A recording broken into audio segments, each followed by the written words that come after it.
Sawadee-krap! Greetings, fight fans watching around the world live on DAZN to 200 plus countries and territories. This is RWS Rajadamnern World Series. I am Aaron Surisampan alongside Mr. Joe Comerford. Tonight on RWS, once again, we are bringing to you 7 action-packed Muay Thai fights live from the middle of Bangkok here in Thailand. And of course, tonight we have 2 title fights on the line. Firstly, the Interim Super Flyweight Championship on the line as Phettechin will be taking on old nemesis Phusingha. Then, of course, the Super Featherweight title on the line. Champion Chalarm the Shark will take on number 5 Kiwthong right here at Rajadamnern Stadium. Absolutely. Alongside that, we have some amazing fights. So let's have a look at the fight card.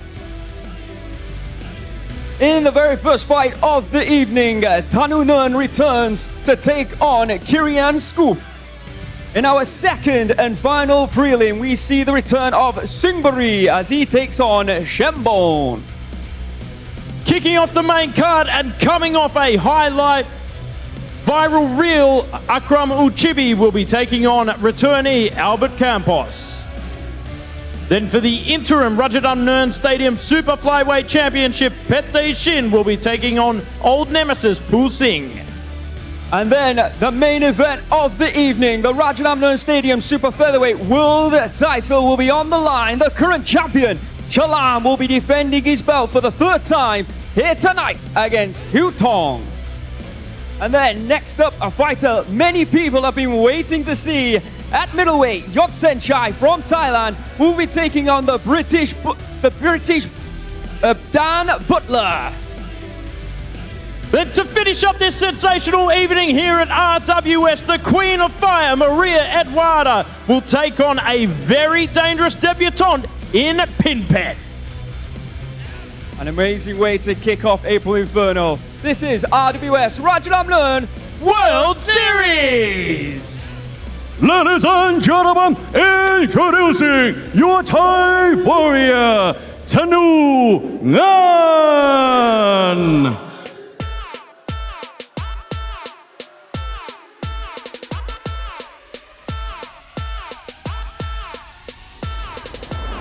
Well, I tell you what, things are heating up.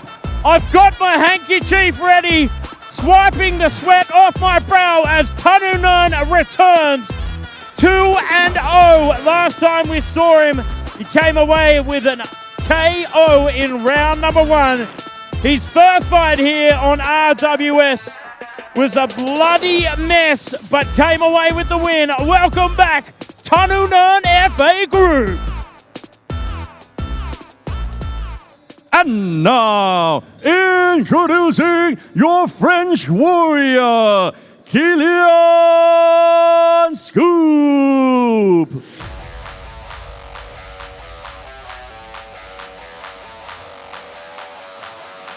Well, here comes Kirian Scouppe. You know, the last time that we saw him, he wasn't the favorite, and he won't be the favorite here tonight. But I tell you what, that knockout that we saw certainly put him on the map. Here tonight, he's going to look to once again try and climb the rankings with another sensational win here on RWS. Welcome back, Kirian Scouppe. So Joe, I was trying to say the British butcher, Dan Butler. There we go in the introductions. We welcome everybody watching around the world once again live on DAZN. I am Aaron Surisampan, alongside one of the best voices in the sport of Muay Thai. He goes by the name of Joe Comerford. And tonight we are starting April Inferno, which means for the next month you are going to witness some of the greatest fights on the planet between some of the best Muay Thai fighters. And not only that, we have a host of the best champions defending their belts. Introducing first in the red corner, there you can see the first of 2 prelims, and he's talking about the quality of April Inferno. Look at this, Thanungern is he's opening the show. 28 years of age, standing at 170 centimeters. He holds a record of 136.9 pounds and has a reach of 170 centimeters. Born in Chalarm in Thailand, his record stands at 62 victories, 15 losses, and 4 draws.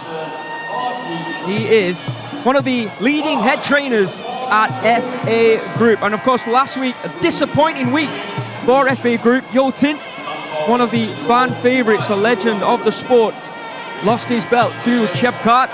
So congratulations to the new champion.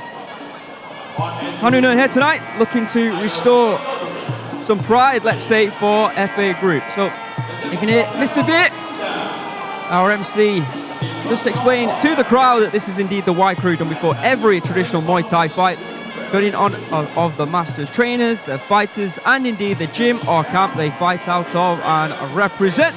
And we keep this beautiful tradition alive throughout the evening here on RWS. Each and every fighter will perform the Y crew, and if they want, they can put their own individual spin on it, or they can do what they was taught to them by their camp or indeed their gym here in Bangkok, or where they learn it if you're indeed a non-Thai fighter from back home. In the blue corner, Kirian Scouppe from France, 6 years the younger, 22 years of age, standing at 176 centimeters, so he does have a 6 centimeter height advantage there over Thanungern. Weighing in yesterday here at the stadium at 136.8 pounds. He has the same reach, even though he does have that height advantage of 170 centimeters. He is born in Sens in France. His record stands at 16 fights with 10 victories, 5 losses, and 1 draw. So Thanungern fought twice previously here on RWS. Last year, back in December, he defeated Osama Dadi, and in February last month, a knockout victory in round number 1 of Rasoul Bassion. In our second and final prelim this evening, we shall see the return of the ever-dangerous Singburi taking on another Thai fighter, a debutant by the name of Chembone. So, Kirian Scouppe, last performance, the aforementioned last performance was last month. No, it wasn't. It was February, so 2 months ago now, technically. The year is indeed flying, Joe Comerford. 28th of February, he defeated Superman by KO in round number 2. Yeah, it'll be an interesting fight, this one. Looking at some of the performances from Thanungern, he's a high-pressure and very durable fighter. I mean, we've seen him in that war with Osama Dada where he was cut to pieces, but he pushed through resiliently and got the win over Osama. Whereas last time when we saw Scouppe, he waited for that perfect moment and he came in with that barrage of elbows and knees to fold Superman Banchamek. So it'll be an interesting one because I feel that Thanungern's really going to push the pace and the pressure here on Scouppe.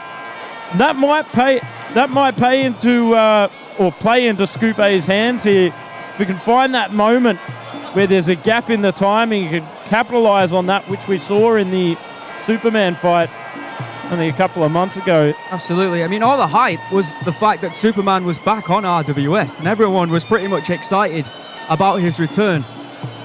I don't think there was a lot of expectation, certainly from the fans' point of view, about Kirian Scouppe, but my goodness, he made a statement.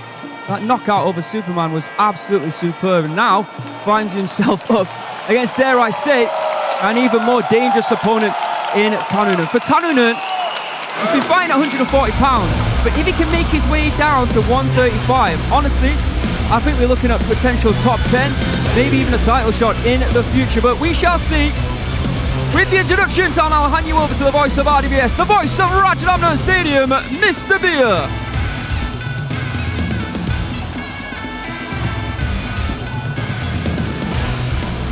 Swadikap, greetings ladies and gentlemen. My name is Beer, the voice of Rajadamnern, your ring announcer, and welcome to RWS Rajadamnern World Series. We are live from the world's first Muay Thai stadium, Rajadamnern Stadium, the birthplace of Muay Thai, and watching live to over 200 countries around the world on DAZN. And now it is time to start the first prelim. Ladies and gentlemen, are you ready?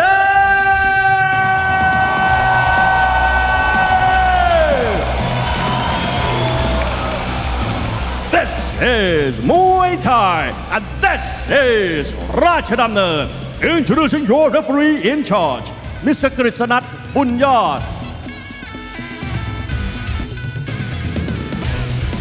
And now, introducing first, fighting out of the red corner, 28 years of age. He stands at 170 centimeters tall and weighs in 136.9 pounds. He holds a record of 62 wins, 15 losses, and 4 draws. Representing Chayapum Province, Thailand, let's hear it for Thanungern!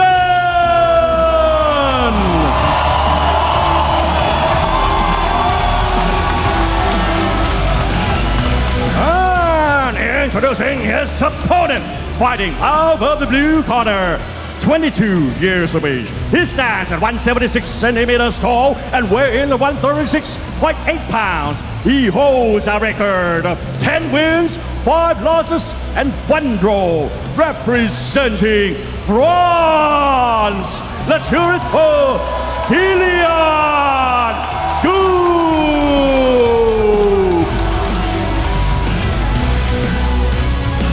It's Thailand and it's France. It's RWS, it's April Inferno, it's Joe Comerford, it's Aaron Surisompan, and it's Nami to get us underway. 3-minute rounds at 137 pounds. Nice high guard there from Scouppe straight out of the... Oh! Heavy hands as expected, high pressure. Yeah, he'll walk forward for the full 3 rounds with Thanungern, and like you were saying, Joe, sometimes he does walk into issues, as in elbow shots that cut him open, but he doesn't care. He just keeps on mooring until he eventually, hopefully, finds the victory. I remember about 10 years ago training with him at FA Group when he was a wee kid. Yeah. And we used to call him the Juggernaut because he was an immovable object. And it just shows here on RWS already. You know what? You should tell the matchmakers on the marketing team. Maybe you can nickname him the Juggernaut. Oh, big high kick there from Kirian. Tying up in the clinch and testing things out here. That double-handed push-off there from Thanungern to get back on the outside. Seems like he wants to be in that perfect striking distance with the heavy hands. Oh, it goes to the body, nice long knee. Looked like it hurt him there when he went to the body as well. So this is how Thanungern performs, like we said. It's almost like you watch him and you think he's being impatient, but he's not. He just wants to hurt, wants to maim, wants to get wins. That's smart though from Scouppe, looking for that high kick. And he goes in for the elbow strike there. And there's a lot of scar tissue around the eye area of Thanungern. To try and open up that up in round number 1, if he can, is smart. Well, I mean, traditionally, you know, FA Group fighters, they're clinch fighters, as we know, but he's a bit more of a Muay Buok fighter, someone who tries to smother their opponents constantly, absolutely, right in front of them. An elbow there from Thanungern. Continuous, persistent pressure here from Thanungern. And tell you what, he keeps doing a number on that lead left leg of Scouppe, and he's going to watch now. He's going to keep jabbing with that left and then probably throw the right kick. There it is. Good block there from Scouppe, and he's going to have to continue to block like that. Nice low kick of his own, acknowledged, I think, there from Thanungern. Oh, there it is again. That time, clean connection. Off balancing the Frenchman. And again, but a nice block from Scouppe, though I'm sure it still probably hurt. Here goes Thanungern again. Maybe looking for those calf kicks that your team was throwing against Chepkard last week. Oh, good redirection there, stepping out and hacking down on the tree trunk. And there he goes, whipping the whole hip behind it, but mitigated there by Kirian. Standing nice and strong in center ring here. You can see that range finder at work there as he presses out that double hand, testing out the length to try and find that leg kick time and time again. Oh, there it is. Yeah. But he's blocking it. He's doing his absolute best to block it, but I don't know. He's very strong. Big right hand there from Scouppe. And just for a moment, a little bit of off balance there from Thanungern to end round number 1. Very energetic round there. Thanungern doing what Thanungern does best, and that is drive forward and cause as many issues as possible for his opponents. And at moments, especially with that low kick, we were seeing Scouppe take a lot of shots. But he was doing his best to try and give back, but I don't think it'll be enough, and I think Thanungern will probably take this one. Joe, let's have a look at these highlights. Yeah, I'm not going to disagree with that. I was going to say, if this turns into a firefight, that's probably going to play into Thanungern's hands. And it's already starting to turn into a firefight, going to the body and the continuous accumulation of leg kicks going down below. Open scoring here on RWS, so you'll get to see how each and every round is scored by our three judges at Ladies and ringside. gentlemen, in round one, all three judges scored 10-9 in favor of the red corner. Go and have a look at the power thrown. Total strikes attempted 56 from Thanungern to 44% there from Kirian Scouppe. Here we are, round number 2. Yeah, Scouppe is going to have to continue to look for those headshots.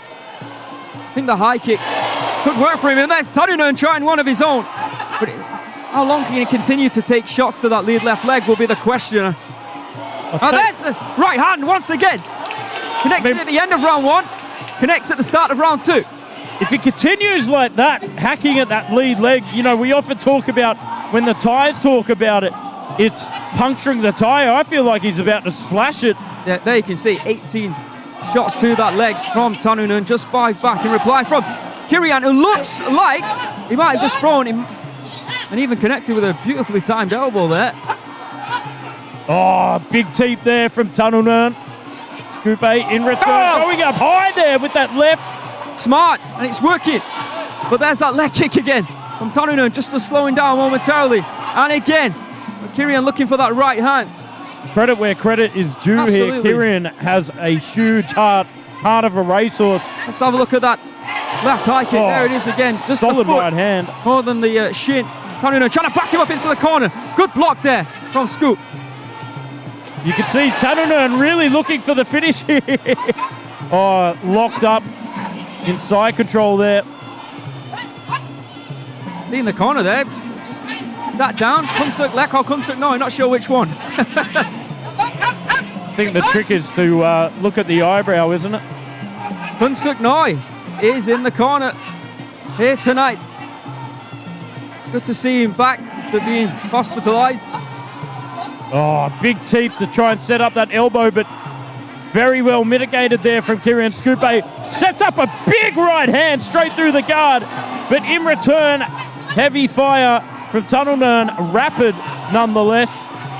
Yeah, good work here from Scouppe, making it very difficult for Thanungern. And for the first time we saw there, it was just backtracking.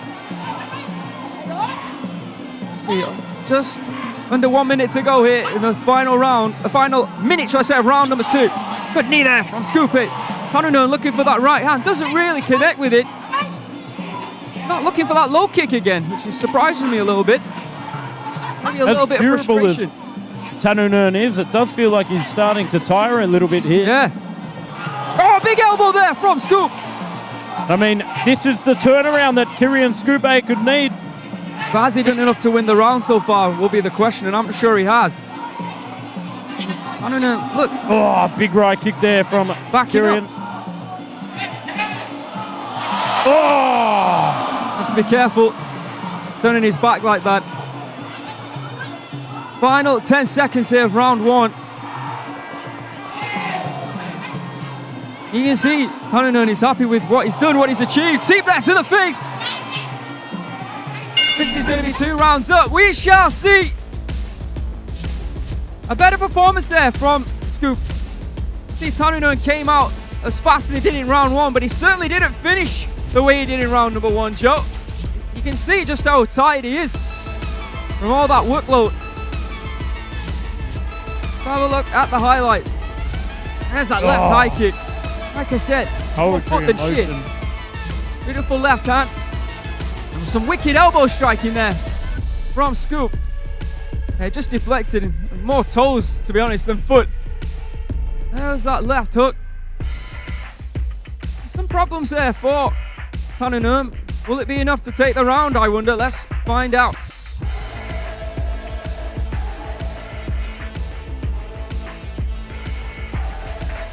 Ladies and gentlemen, in round 2, all 3 judges scored 10-9 in favor of the red corner. On a total score, all 3 judges scored 20-18. Fading a little bit, but gotta give it to the juggernaut. All right, well, Thanungern 2 rounds up. Scouppe needs to try and knock him down here in the 3rd and final round of our first bout of the evening. Back to the leg it goes, but again, Scouppe blocking well.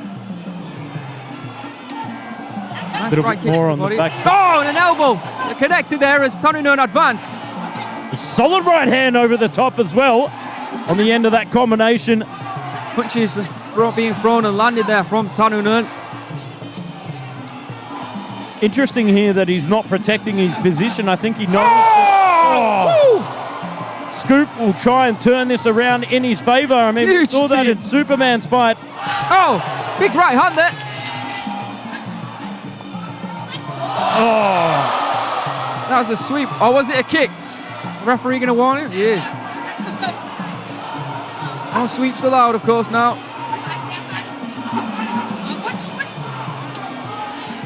oh, big teeth to the face there. From the picture within picture, the instant replay. Solid right hand.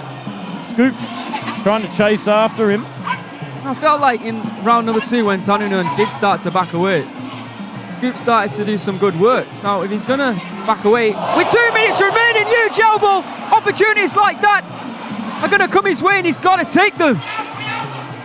That was huge there from Kirian Scouppe. And there's blood. Surely, yeah, there is. There's blood flowing down the face of Thanungern now after that huge elbow strike. And that's going to buoy Kirian Scouppe. Less than halfway through the 3rd and final round here. He really is a talent, Kirian Scouppe. Scouppe mustering a lot more confidence now to move forward with the right hand, right elbow. Yeah, beautiful combination. Right hand, right elbow there coming in from Kirian Scouppe. The blood trickling down from the hairline of Thanungern here. Not unaccustomed to being involved in pure violence. I think we both felt the same thing, didn't we? That this was probably going to happen here tonight with the talent of Scouppe. There's another right hand coming in, but he's looking for the elbow strikes. Clearly, he wants to get as close as possible because they're working for him. We saw this in his last fight. Timing, control, and precision. On again. Oh, running over this time. Reckless abandonment, exactly what he needs to do with just over 30 seconds on the clock. And you know, Thanungern there, the referee trying to separate, he's holding on. He just needs one moment to shift the momentum. It's a tough ass to try and drop Thanungern though. Oh, that's why we call him the juggernaut. Immovable. Look at him though on the back foot here. I'm a little bit surprised the referee hasn't given him a warning about doing that.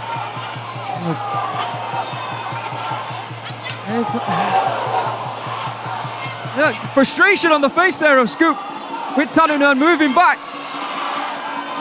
Off we got. Oh, there it is. End of the 3rd and final round. A great round for Scouppe. I mean, Thanungern, he already did what he had to do in the first 2 rounds, and he backed up almost completely in that 3rd round, allowing Scouppe to come forward. But Scouppe, I think, looking in better condition, was able to fight for that full 3 rounds. But the final round, obviously, in my opinion, going his way. Scouppe proving that he is a serious talent to be watched, but the very tough Thanungern prevails. Yeah, let's have a look at these. Oh, that beautiful left high kick time and time again. If he just found the placement, could have been the big turnaround that he needed in his favor. You know what? You are really got to give credit to Scouppe after round 1. And you know why? It was those low kicks. I think many fans would have suspected that rounds 2 and 3, he was going to continue to throw those kicks and do a number on Scouppe. But Scouppe did not allow him to do that. He kept blocking every single low kick that was being thrown and was firing in those big elbows. And that was the biggest of the fight that could open Thanungern. Yes, it will be Thanungern who gets his hand raised. We know that already. But drops the scoop over to Mr. Beard. Ladies and gentlemen, after 3 rounds of Muay Thai action, we go to the judges' scorecard. All 3 judges scored this bout 29 to 28, declaring your winner by way of unanimous decision.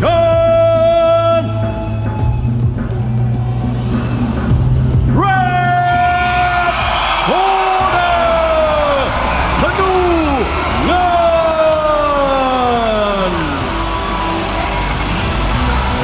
Thanungern goes 3-0 on RWS. Congratulations to him and to Ladies and gentlemen, introducing your Thai warrior, Mr. Singburi.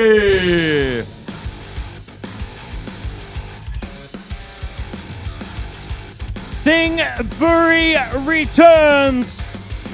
Singburi, sassy prapa, always dangerous, always competitive. The question is whether he can edge it out in the small moments, but he certainly packs a punch and an elbow. Welcome back to our returnee and veteran of RWS, Singburi. And now, introducing your Laotian warrior, Chembone.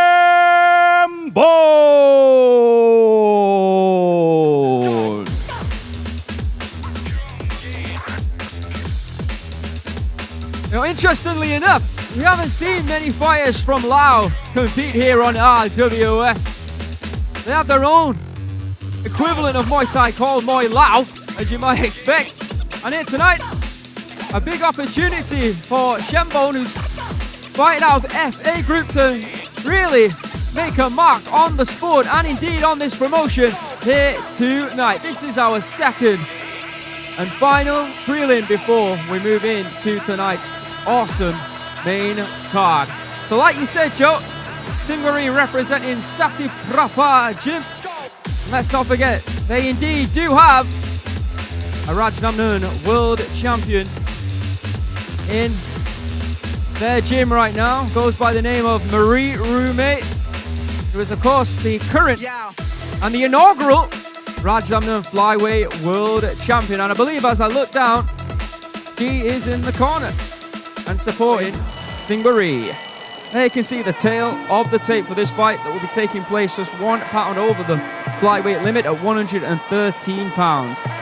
In the red corner, we have Singburi from Thailand, 22 years of age, standing at 165 centimeters with a reach of 162 centimeters. He's born in Singburi in Thailand. 33 victories, 14 losses, and 1 draw on his professional record. Here on RWS, he has had 5 fights, 2 victories, 1 by way of knockout, 1 loss, and 2 draws. That's right, from 5 fights, he has drawn 2. The first one was his debut against Phettechin. That was back last year, back in March. He then moved on to get a TKO victory in round number 2 against Phettechin. He then went on after that last year in July. He got that win over Prao. And then a decision lost against Den Siam. And then in January, he was down on the scorecards against Shinichi Watanabe, but managed to find a knockdown in round number 3 to claw a draw back. Here tonight, looking to get back in the winning column. In the blue corner, we have Chembone from Laos. 21 years of age, standing at 168 centimeters, so a 3 centimeter height advantage for Chembone. Weighed in at 111.9 pounds, so easily made the 113 pound limit, with a reach of 167 centimeters, so a 5 centimeter reach advantage for Chembone. There is Maria Eduarda, the current Rajadamnern Stadium and the inaugural Rajadamnern Stadium female flyweight world champion from Estonia. Congratulations to her. It's been quite the year, not only winning the Rajadamnern world title, but Joe, Oh, she is also the winner of the Thailand Privilege Card membership for the best international Muay Thai fighter of 2025. She won a visa worth 900,000 baht, allowing her to stay here in the kingdom for 5 years to pursue her dreams. Don't forget, coming up next, Akram Ouchibi, the Black Lion, will be taking on veteran and returnee Albert Campos, who's been off for around 11 months, I think. He's been away from the sport, but we've missed him here on RWS. Always in amazing and very entertaining fights, and he'll be taking on one of the most entertaining fighters that we've seen ever here on RWS in the Black Lion, Akram Ouchibi, and that one will be the first fight of tonight's main card. Don't forget, in the co-main event, we have the interim Rajadamnern Super Flyweight World Title. Phettechin will be taking on Phusingha. And in the main event, Chalarm will be defending his Super Featherweight World Title against Kiwthong.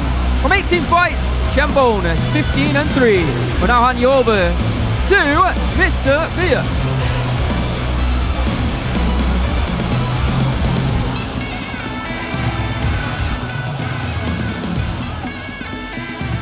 Ladies and gentlemen, this is the second prelim of RWS Rajadamnern World Series. This is Muay Thai, and this is Rajadamnern. Introducing your referee, Mr. Pricha Sawikan. And now, introducing first, fighting out of the red corner, 22 years of age. He stands at 165 centimeters tall and weighs in at 113 pounds. He holds a record of 33 wins, 14 losses, and 1 draw, representing Singburi Province, Thailand. Let's hear it for Mr. Singburi!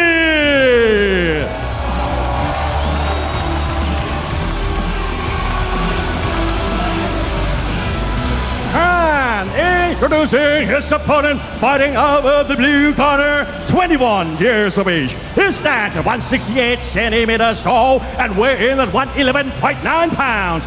He holds a record of 15 wins and 3 losses, representing Laos. Let's hear it for Chembone!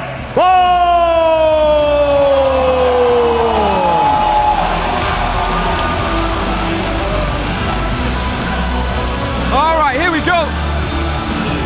We have Singburi, we have Chembone, and we have a new ring girl. We welcome Mimi to RWS. This will be three-minute rounds at 113 pounds. We are round number 1. Singburi looking very light on his feet here this evening. Big left kick to start things off here. Chembone, nice, tall and strong. Just casting out the power here from Singburi. Trying to feint his way into position. Oh, going for that big body shot that we often see here from Singburi. Loads it up right from behind the hip. Little leg kick there from Chembone. Oh, targeting the wrist there. Smart move there from Singburi.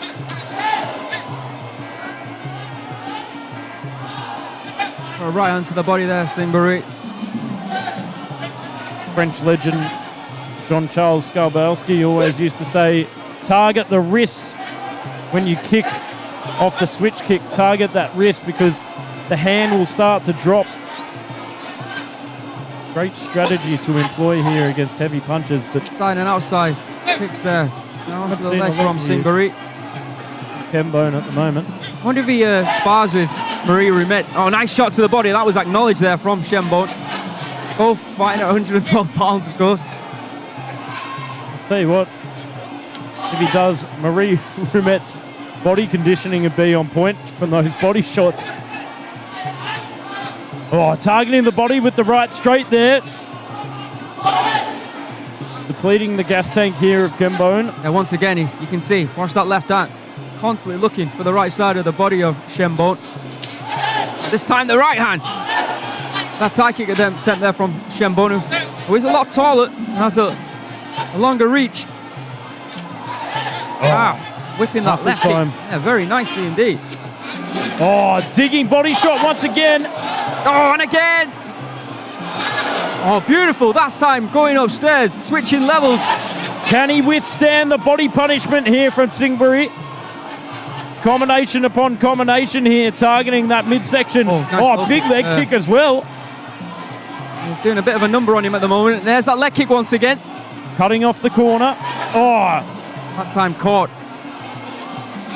Body striking once again. A plenty from Singburi. oh, nice feint there to go to the leg kick. And now concentrating on the leg, which is he's having success with everything it seems. He's throwing with, and there's that shot once again. And there's the leg kick once again. Oh, I tell you what, he is looking on fire tonight. Looking very fast, isn't he? Very appropriate for April Inferno. The temperature is certainly rising with those hands to the body. This is not looking. Oh. Going for Chembone! Oh! And he snatches the soul right from the liver. Wow, what a return here from Singburi. Well, he was just setting those shots up perfectly throughout the entire round. He was level changing, he was throwing low kicks, but ultimately, it was pretty obvious that he wanted that left hand hook to the liver, and my word, he found it in the end with just only a few seconds left on the clock. That was an exemplary round of Muay Thai mastery there from Singburi. And what a way to get back into the winning column. He's had a few difficult fights here on RWS, but that was perfection personified. And he'll be happy, and I'm sure everyone at Sassy Proper Gym will be very content with what they've witnessed there from a very talented fighter in Singburi. Let's have a look at how he did it.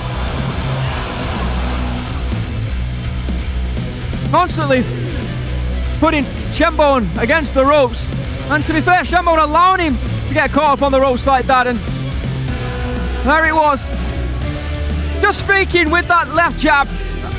That slightly, you can see it just moved the right arm of Chembone, and that allows Sassy Proper to throw that beautifully timed hook to the liver. 7% of those body shots landed with power. Wow. The right hand sent from the heavens there. Ladies and gentlemen, after 2 minutes and 57 seconds in round one, we have the winner by way of knockout red corner, Mr. Singburi. Well done to Singburi, climbing the ladder at 112 pounds. Just what he needed.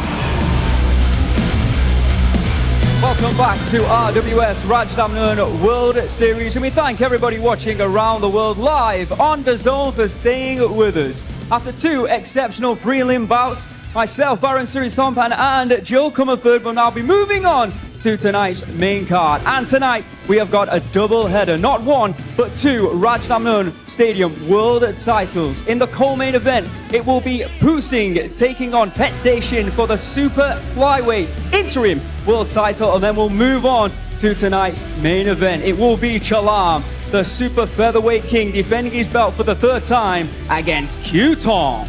The temperature is rising. April, the hottest month of the year here within Thailand. Not only is the country getting hot, but things are certainly heating up here at Rajadamnern Stadium. The month of April will bring the biggest matchups of the year. Super fights, title fights, you name it, we've got it.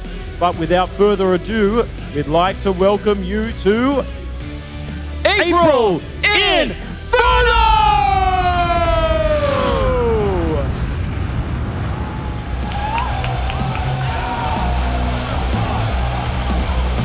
That's right, this is the month of April, this is April Inferno.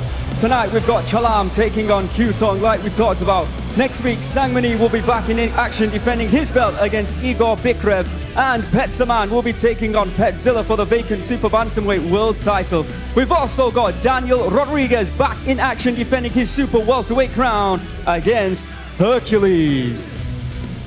Here tonight, this is, of course, the first week of a scheduled 4 weeks of April Inferno. Let's have a look at tonight's fight card.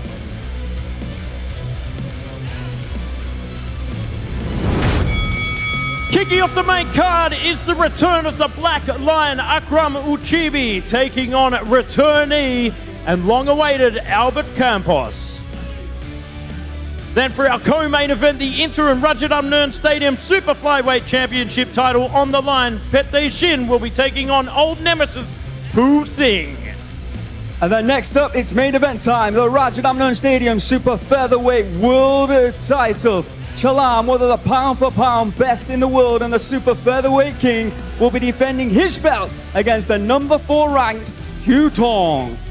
Next up, at middleweight, what a banger this one will be. Yodsaenchai from Thailand will be taking on the British butcher, Dan Butler. Then to finish up this sensational evening here at Rajadamnern World Series, the Queen of Fire, Maria Eduarda, returns to take on the dangerous debutante, Pinpetch.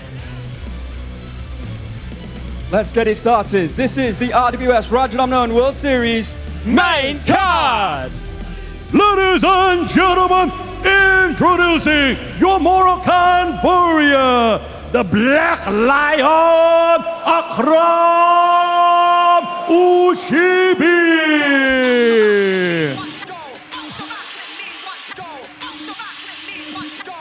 Well, if you don't know this name, you certainly will have seen him on social media. The man who went viral with that flying scissor kick knockout tonight returns to solidify his name in the 122-pound division. Akram Ouchibi from Morocco. Certainly explosive, certainly entertaining.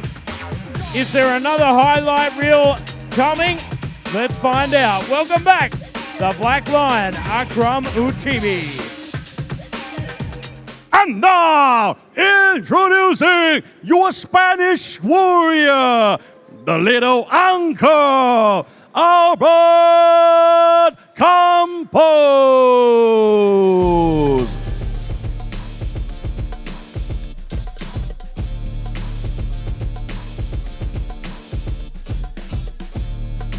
It's great to see the return of Albert, the little Uncle Campos, back here on RWS.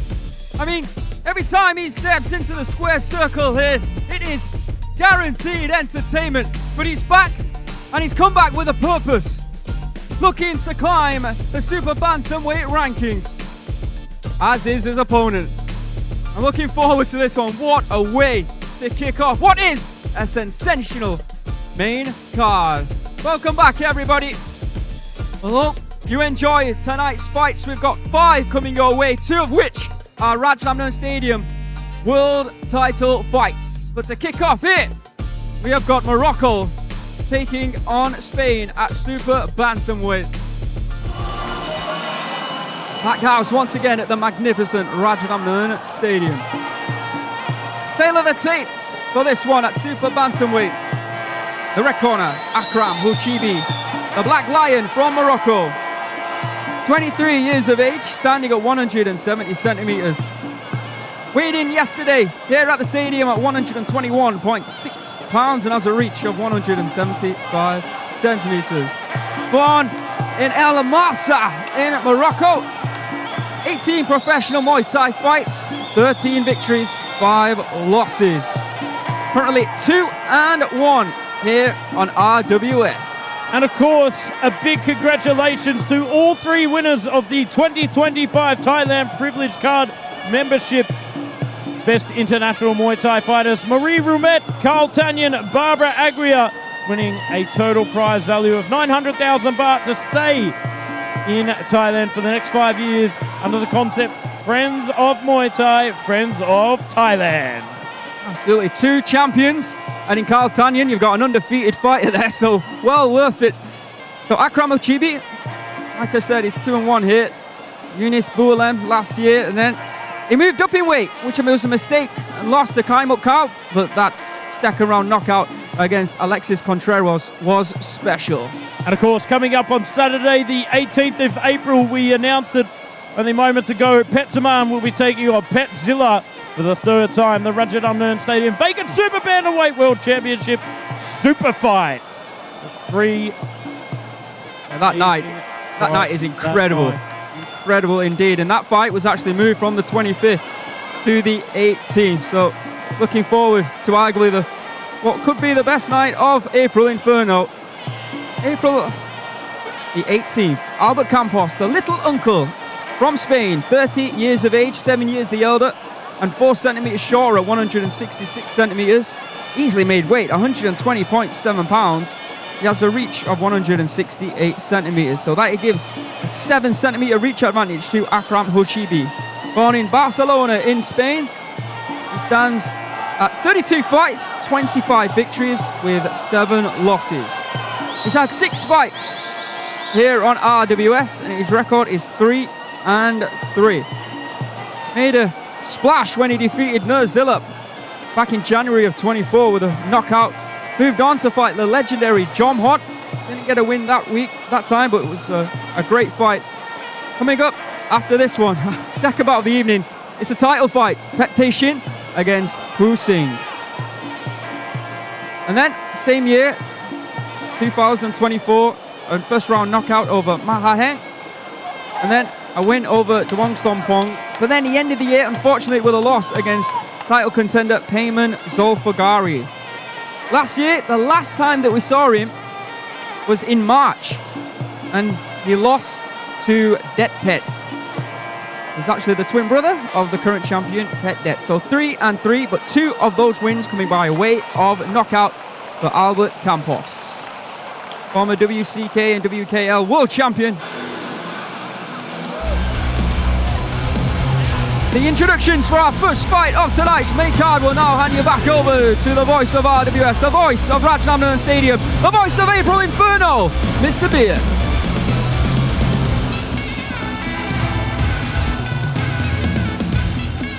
What up, ladies and gentlemen? I'm Beer, the voice of Rajadamnern, your announcer, and welcome to RWS April Inferno. We are starting the month of fire with true Muay Thai.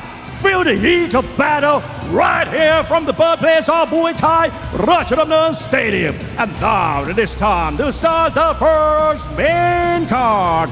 This is Muay Thai. This is Rajadamnern. Introducing your referee in charge, Mr. Paramet Tukdi.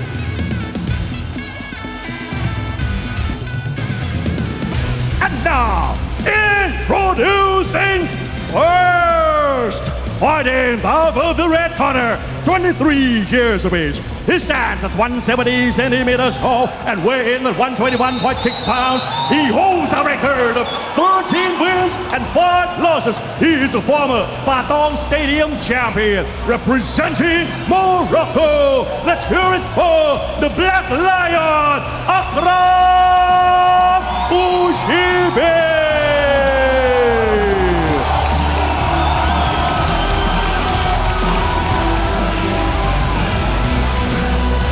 Introducing his opponent, fighting out of the blue corner, 30 years of age. He stands at 166 centimeters tall and weighs in at 120.7 pounds. He holds a record of 25 wins and 7 losses. He is Spain National Muay Thai Champion and WKL World Champion and WCK World Champion representing España. Let's hear it for the little uncle, Albert Campos.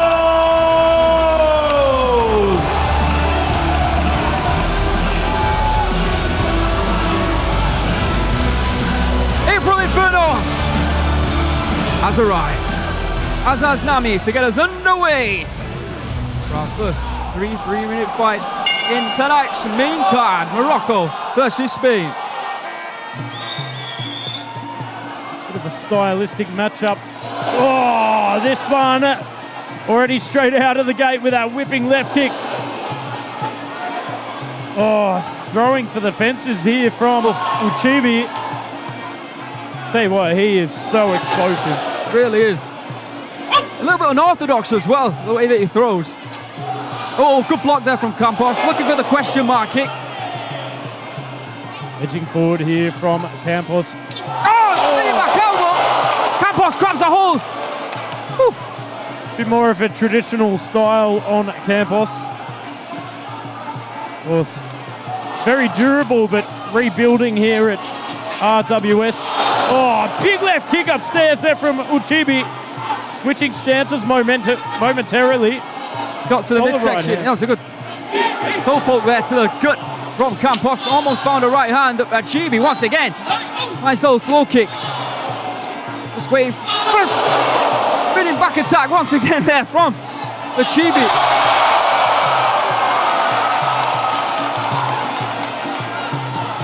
I think what we're waiting for is that jumping switch kick again, aren't we? Though? Got to concentrate. Clearly looking for a viral highlight moment here.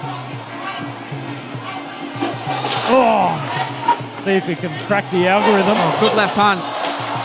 So active. Oh! Not a knockdown. Oh, good right hand. Campos took it well though. Oh, Keep it back to the legs. Good strategy here from Ouchibi to go for that lead leg, especially as Albert Campos on the front forward march here. He'll be putting a lot of weight on that lead leg. You can see already setting on it very heavily. Oh, big left kick straight through the guard there. Switching to southpaw here from Ouchibi, but then back to orthodox. Oh! Big left hand! And the referee's going to count. The question is, was he on one leg or not? But the referee, he believes it was a clean knockdown. But it will be a 10-8 round as it stands. Oh, big left kick once again. Oh, waiting for the fences once again. Oh! Spinning for the fences. He's a madman. Wild thing. Akram Ouchibi, the Black Lion. He's different. Oh, left hand once again. Woof. Got to be careful here that he doesn't get caught. Campos, I'm sure, getting frustrated. Again with that left hook. In and out here from the Black Lion. Left and a right coming in. Oh, big nice. strong knee. Very nice indeed. Testing out the clinch here from Ouchibi. He seems to have a good position there with that vice grip. There you are. End of round number one. You can see, can't you, Albert Campos shaking his head. I think he firmly disagrees with the fact that that was scored a knockdown by the referee. There was a picture-in-picture, but I would like to see it again. A lot of big left kicks within that round. Oh, there it is. And you can see, I think he went for a knee strike, big Campos, so his left leg was off the canvas, but still, you can't really argue with that. That was more of a push. Right, let's confirm the 10-8. Ladies and gentlemen, in round one, all three judges scored 10-8 in favor of the red corner. That's the ring rust. Maybe, good Playing point. a big factor here for Campos. Another factor is how do you prepare for someone like Akram Ouchibi, who, like I said, is just a little bit different in a very positive way. Inside kick there from the Black Lion, and again, on the third, good block there from Campos. Right knee misses. A shot to the body from Campos. Another low kick there from Ouchibi. Big knee there from Ouchibi once again. Hustling for position and throws him off within the clinch. Wild left and right. Seems to get the job done. That was a good body shot from Campos. That's one way of trying to slow him down. Targeting the body. That picture-in-picture of that overhand right. Here he goes again, looking for that right hand. One of the things that does have to be noted is the shots that you miss, they certainly do zap a lot of energy out of you. So he's got phenomenal conditioning here from Akram Ouchibi. Absolute athletic superstar. Maybe you're right, Joe. Maybe he is starting to just tire a little bit. Why knee there through the body. Good shot. I really like that kick to the body, you know, from Campos. And every time he's thrown it, it's connected. Yeah, he's very careful and methodical, just marching him down. But there, eats that shovel uppercut. Oh, digging to the body there from Campos. Throwing that right hand, doesn't find it. Campos trying to move in, trying to counter-strike. Knee of his own there, with the mouth guard out. Oh, he's getting tired. Look, that is usually evidence of that. The mouth guard's gone. You know, in this round as well, Joe, are the judges looking at the fact that Ouchibi is consistently on the back foot and not doing the sort of damage he was in round number 1? Less than halfway through. Oh! Big body shot there from Campos moments ago. And again, Ouchibi swinging for the fences, but Campos continuing to be methodical in his approach. Yeah, he snuck in that left kick to the body once again, the one that I was talking about. Good round this for Campos, but like I said, is it doing enough to win? Oh! Spinning back. Flying spinning back kick attempt there. Doesn't find the mark.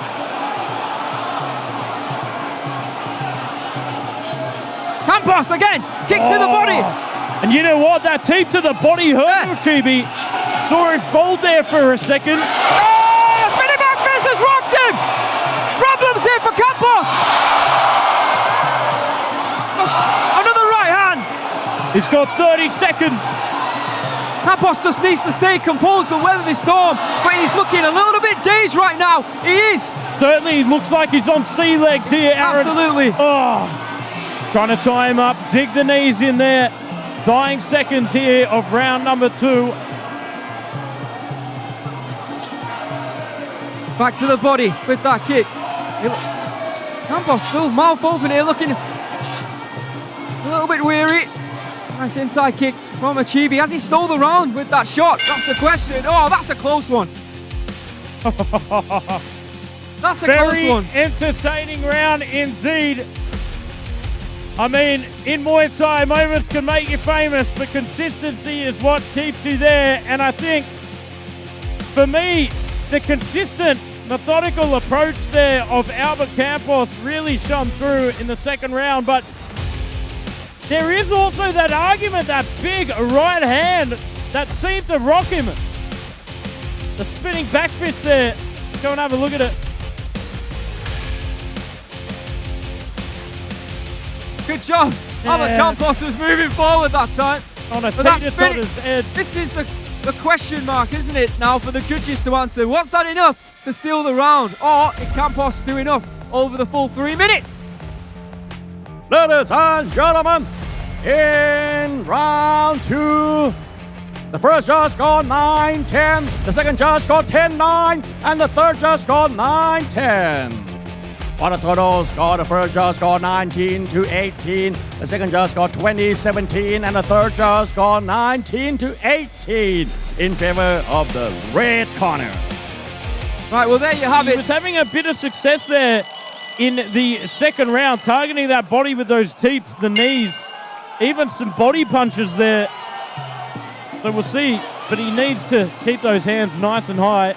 Yeah, and continue with those body kicks. Oh, he's looking for it again. That's exhausts his energy. Like he caught Ouchibi there with a right hand. Things are moving so fast, I can barely see it. Everything connects. Oh, stiff hand there from Campos, trying to cut off the ring. Oh, kick there. Just needs to move in at a bit of a quicker speed here, not walk in at the same speed. Oh, good block. Very nice block. Just gives Ouchibi. Oh, misses. Good shot to the body there. Oh, no, good left hand from Campos. Short and sweet there from Campos. Oh, and again with that left hook. Good left kick. Again, to that body that's been damaged. Cutting off the ring here from Campos. Trying to lead off with that straight elbow through the middle. Oh, spinning back kick of his own. Oh, big left hand. He's definitely winning this round. Oh, goes to the body once again with that left kick. Yeah, you saw it, Joe. He is tired. Oh, and he's battling his gum shield once again. That's not going to look good to the judges. He's losing this round. I'm telling you, as it stands, this fight will be declared a draw. Who's ringing around Rajadamnern Stadium there? Another kick to the body. Left hand.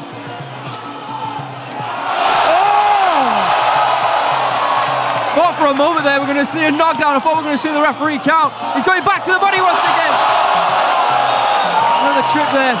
Campos is bulldozing Ouchibi right now in round 3. Leaping left up there, looking for a right hand. And again. He's taken a lot of steam out of the engine here from Ouchibi. Swinging and dinging, the methodical strategy has worked on. How much more has Ouchibi got left? As Albert Campos turns on the afterburners and looks for this knockdown. Less than a minute to go here for Campos. Catches the leg, goes to the body, big long knee. Oh, big right hand. Right hand. Campos on the continuous hunt. More body striking here from Albert Campos. Ouchibi weary. All he's doing right now is just trying to move out of the way. And every time he looks to strike, he's not connecting like he was in rounds 1 and 2. Can he poach the position from the Black Lion here? Oh, targeting that midsection once again. Oh! Holy thunder attempt there from Albert Campos! What is going on? This is mayhem! This is April Inferno! Things are certainly heating up here at center ring. Loading up the right hand, trying to feint, goes to the body. Beautiful work here from Campos. Oh, big knee! What a turnaround here for Campos. This is a dominating round from Albert Campos. Now, it all goes back, doesn't it, at the end of this fight? Was that a legitimate knockdown or not? What a fight! Pure entertainment! Exceptional Muay Thai! What a way to kick off the main card! The little uncle returns in style in that last round. I mean, he's taken nearly a year off. He's had time to rebuild. He sat through punishment for 2 rounds and then came back in absolute style.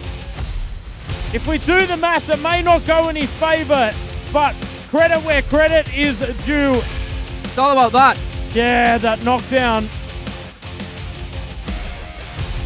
I mean, he did so well to stay on his feet as well in round 2 after getting clipped with that spinning back fist. And then in round number 3, Ouchibi, who needed to win the round to win the fight, well, completely on the back foot. And Albert Campos, he went to town on Ouchibi and surely won round number 3 to make this a draw. And if the matchmakers are listening, let's do this again, because that was sensational. Over to Mr. Beer. Ladies and gentlemen, after 3 rounds of Muay Thai action, go to the judges' scorecard. The first judge scored this bout 28-28 even. The second judge scored 28-28 even.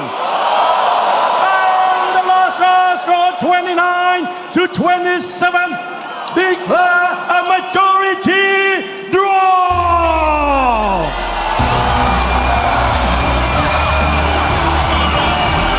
There you have it, confirmation of the majority draw.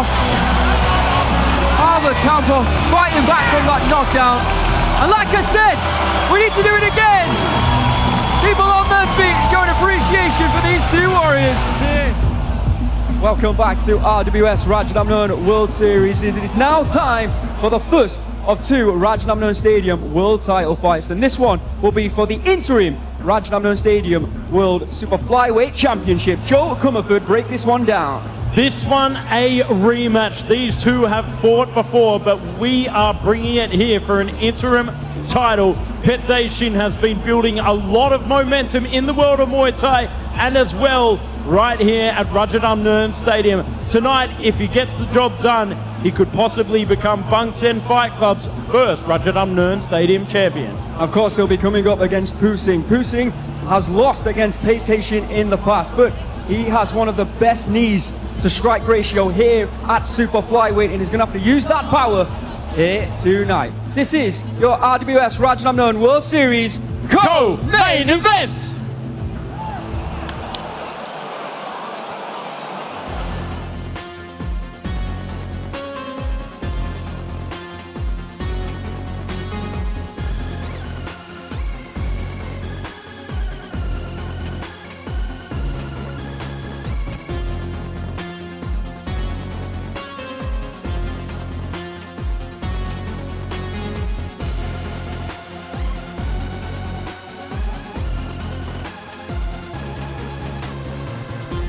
Phusingha comes in to Rajadamnern World Series with a bit of experience. 1-1 here on RWS. A loss against Pinpetch, but a win over Issei Ishii. Ladies and gentlemen, introducing your Thai warrior fighting out of Sisake, Thailand. Please welcome Phusingha. Now he gets a chance at not only revenge, but to build a legacy. Tonight, by capturing gold, he will become the interim Rajadamnern Stadium champion.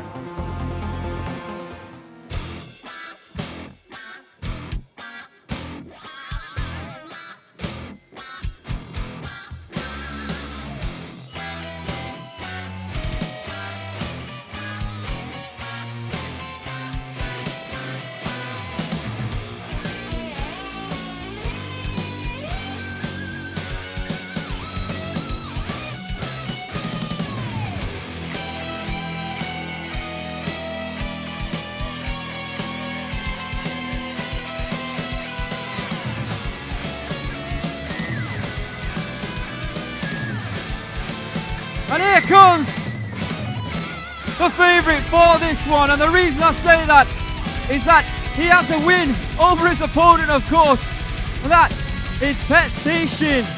Ever since rising to the super flyweight division, he has been excellent, he has been incredible and well worthy of an opportunity to become the interim Rajadamnern Stadium champion. In fact, an opportunity to become the real champion was there until just a couple of weeks ago.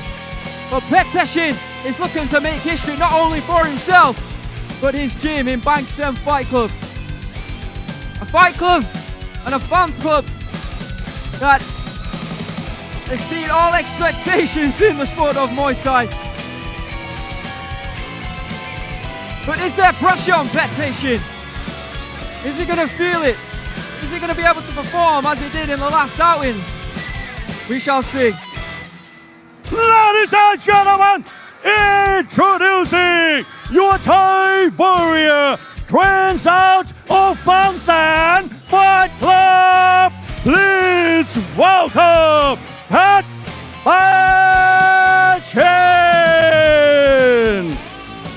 It's absolutely deafening in here. And it is every time a fighter from Banksem Fight Club competes inside Rajadamnern Stadium. But of course, tonight it is extra special with a chance to take gold back to Banksem. Phettechin looking to make history.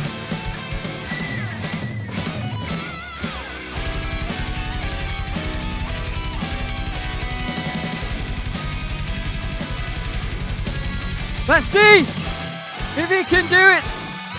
Oh, will there be a sting in the tail?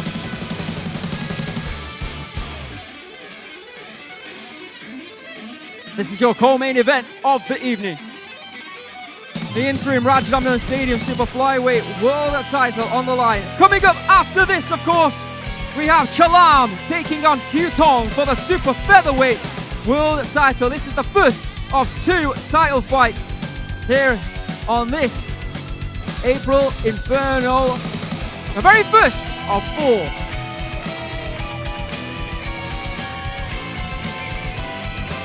Packed house once again here at the magnificent Rajadamnern Stadium. All eager, all willing to see who comes out on top on this one. Tail of the tape for the interim Rajadamnern Stadium Super Flyweight World title fight. In the red corner, Phettechin from Thailand. Just 19 years of age, standing at 169 centimeters. Weighing in yesterday at 115 pounds, he has a reach of 162 centimeters. Born in Sisakhet in Thailand, 75 victories and 11 losses from 86 professional Muay Thai fights.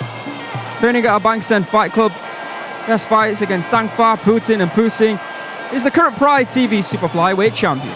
And of course, here at Rajadamnern Stadium, for every single title fight, we have an added bonus system. If you win via decision, you will be awarded 150,000 Thai baht. But if you knock your opponent out, an extra 200,000 baht added on top, amassing a whopping 350,000 Thai baht. And of course, we have the Fighter Spirit Award over the 5 rounds. If you can show great heart, grit, determination, a will to win, you could walk away with an extra 100,000 baht. Let's take a look at the Super Flyweight rankings. Phusingha there in at number 5. Baknova in at number 4. Ying Noi Roy Lan, formerly Din Tong, in at number 3. Phet Anuwat at number 2. And Phettechin is number 1. The current champion, who unfortunately got sick earlier this week, or the week before, I do believe, Phettechin, who I'm sure will be watching on from home, eager to see who will be defending his belt against next. Let's have a look at Phettechin, claiming the Pride champion by absolutely destroying his opponent in this one. And he's been on a roll ever since, like I said, he decided to move to 115 pounds, which was a smart move because obviously right now he is, of course, the number 1 ranked fighter in the division. Phusingha from Thailand, 22 years of age, 1 centimeter taller at 170 centimeters, weighing in at 114.7 pounds. He has a reach of 165 centimeters. Also born in Sisaket in Thailand. It's a Sisaket derby. 49 professional Muay Thai fights, 40 victories, just 5 losses and 4 draws. Kunsuknoi Boom Dexian is in the house. The former Rajadamnern Stadium Super Bantamweight World Champion. Of course, he had to drop the belt, 122 pounds. He says his future is now at 126, which means it could be him taking on last week's champion, or last week's winner, Chepkard, in a future event here on RWS. You have to keep your eyes out for that one. So Phusingha, also promoted by Pet Yindi, fought some of the best last time out. Like I said, he defeated Tito Johnson from America. I believe is right now, or about to, go back to the States to do some seminars over the next couple of months with Retiwada all across the States. So if you are stateside and you can make your way to one of those seminars, please do so, because Tito and Retiwada have a lot of expertise to share, a lot of knowledge to share. So Phusingha, known for his aggressive style and, more importantly, his knee strikes, and they are going to be a big weapon potentially for him here tonight against a man who's performing his Y crew, Phettechin. Phettechin built a lot of momentum on social media as well, but don't let me forget to remind you about Saturday the 18th of April. Dam Paranchai will be taking on Chad Collins. Dam will be defending his super lightweight world championship in a super fight against Chad Collins. The Shark will be the first Australian male ever to challenge for Rajadamnern championship belt. Chad's already reached the top of kickboxing, beating some of the best pound for pound kickboxers on the planet. You know, he's also, people say, oh, he's a kickboxer now, but actually within those big kickboxing moments where he's won the Rise title defeating Pep Honamrong, he's also been fairly active in the sport of Muay Thai as well. I think in the last few years he's been the WBC, WMC and WMO world champion at 140 pounds. So it's not like he's completely neglected Muay Thai. And I'm thinking maybe Chad and his camp are hoping that Dam thinks that. They're probably going to think that he's going to come in and he's maybe not the Muay Thai fighter he was a few years ago. Dam, make no mistake about it, he will be the favourite for that.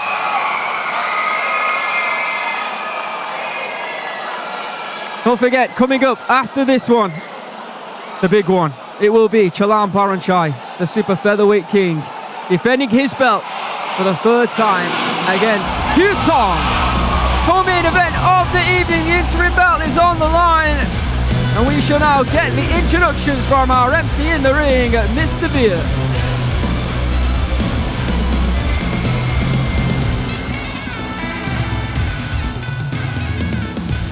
Ladies and gentlemen, this is the co-main event of the evening.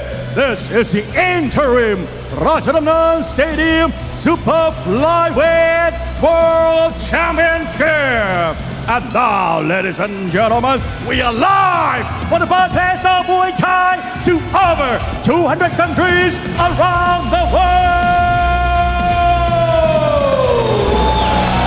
This is Muay Thai.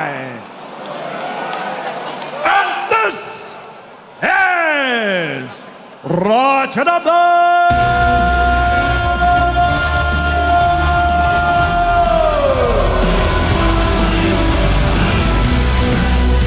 Ladies and gentlemen, this bout is the interim Rajadamnern Stadium Super Flyweight World Championship, fighting in the rules of 5 rounds Muay Thai. This bout is brought to you by Leo Soda. Introducing your referee in charge, Mr. Jirasin Sirarasakun.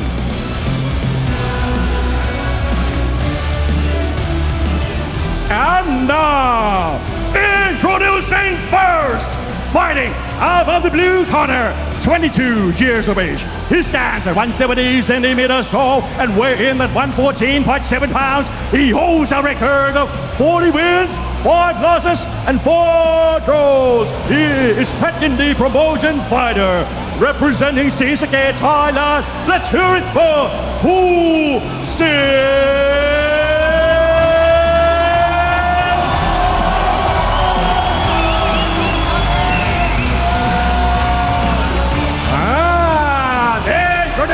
His opponent, fighting out of the red corner, 19 years of age. He stands at 169 centimeters tall and weighs in at 115 pounds. He holds a record of 75 wins and 11 losses. He trains out of Bangsan Fight Club, and he is the current Pride TV Super Flyweight Champion, representing Phusingha, Thailand. Let's hear it for Phettechin!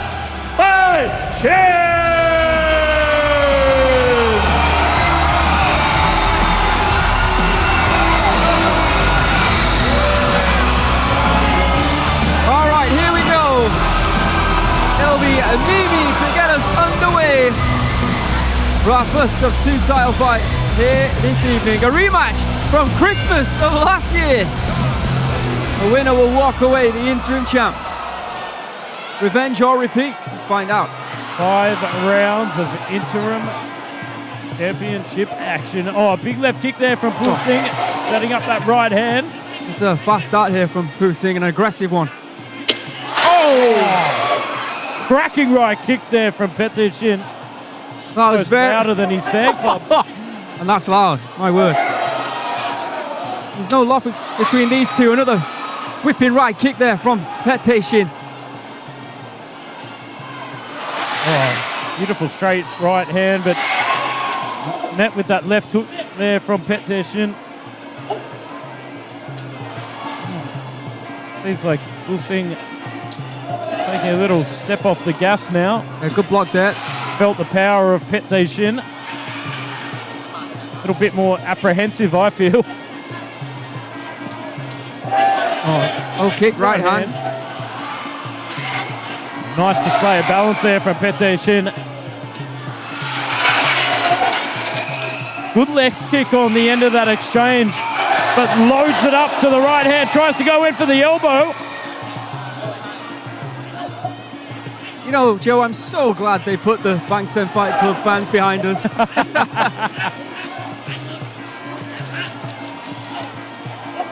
Aggressive start, like I said, between both of these fighters. Left kick to the body there. You see Phusingha overreaching there with an elbow striker. Attempting one, good knee there from Phusingha. Trying to dig in that right knee there from Phusingha. lot of counter work between these two. Trying to get the better of each other on the end of the exchanges. Still early days here in this 5-round battle. Tries to skip in, sets in that beautiful right knee.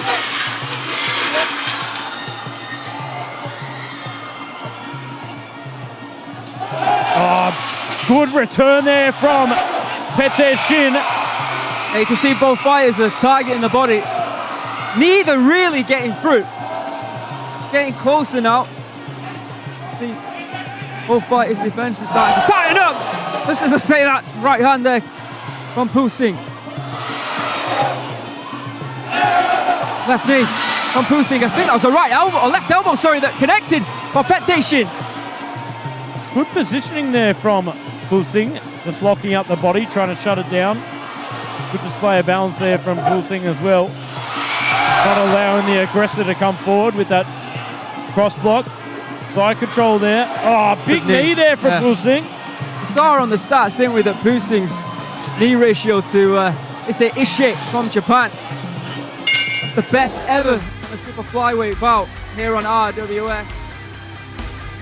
Well, you see, as both fighters walk away back to their respective corners, it looks like they both think they've done enough to take that round. Joe, for me, this is a really close one to call. I'm not sure, if I'm being honest.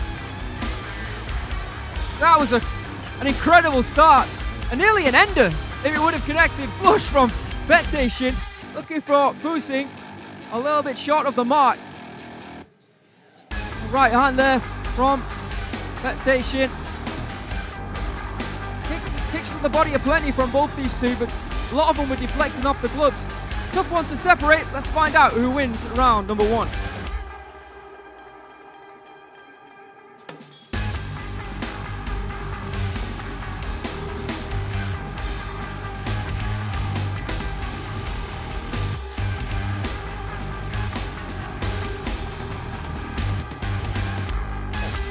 Ladies and gentlemen, in round one, the first judge scored 9-10, and two judges scored 10-9 in favor of the red corner.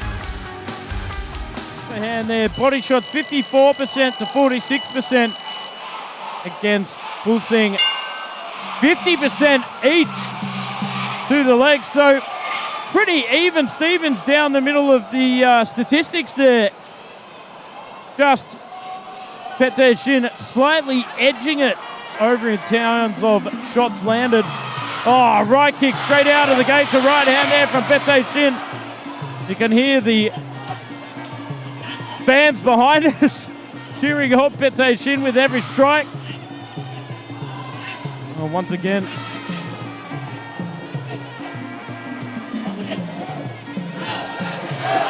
Looking for the elbow. At least pushing Phettechin back there. There you can see the strike methods landed. More punches for Phettechin. Drawn on the elbows, more knees for Phusingha, more kicks for Phettechin, more teeps. I guess based on that, Phettechin deserved to edge it. But of course, it's not just about the strike methods landed, is it? There's more to it than that. Oh, big right hand from Phusingha. Oh, big right high kick in reply though from Phettechin. Biggest. That was a big moment early on here in the second round. Oh, it goes for that lead elbow off the right. Straight through the guard there from Phusingha. Again, targets with that right hand. You know what he's doing? He's keeping those punches nice and straight. Not overloading the power, but just nice, straight and snappy through the guard. Oh, nicely done there from Phusingha. Oh, good low kick though. Body striking though in reply from Phusingha once again. That was a nice elbow from Phettechin. In the clinch, I do think, as you might expect, Phusingha is edging it. Looking for that right hand again, doesn't find it. Good block there from Phettechin. Big right knee there from Phettechin moments ago. There's that left kick. Once again, he's waiting for Phettechin to load up that right hand and then just times it beautifully with that switch kick. Good return on the end of the exchange. Oh, but stabbing knee and then return there from Phusingha. Edging forward here from Phettechin. Oh, goes in for the left hook. A great left kick once again there from Phusingha. It is teat for tat here, like a seesaw. Yeah, and it's because of their defensive acumen, not many clean strikes are getting through, or so it seems. Oh, solid elbow there from Phusingha moments ago. Oh, and again, but this time from Phettechin.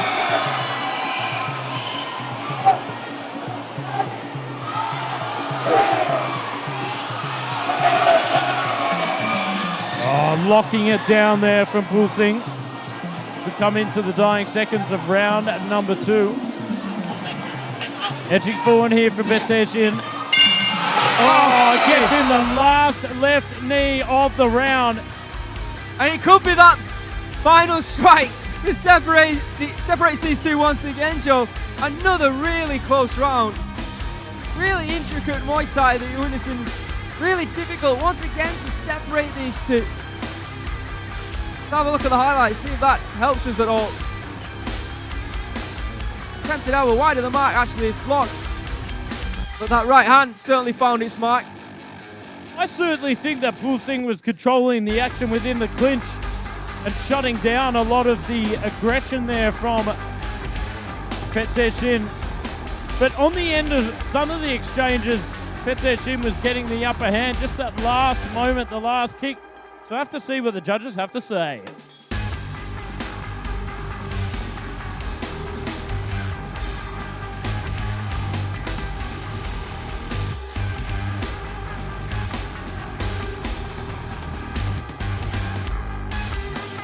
Ladies and gentlemen, in round 2, the first judge scored 10-9 and 2 judges scored 9-10. Oh, the total score, all 3 judges scored 19-19 even. You know what? Here we are for round number 3.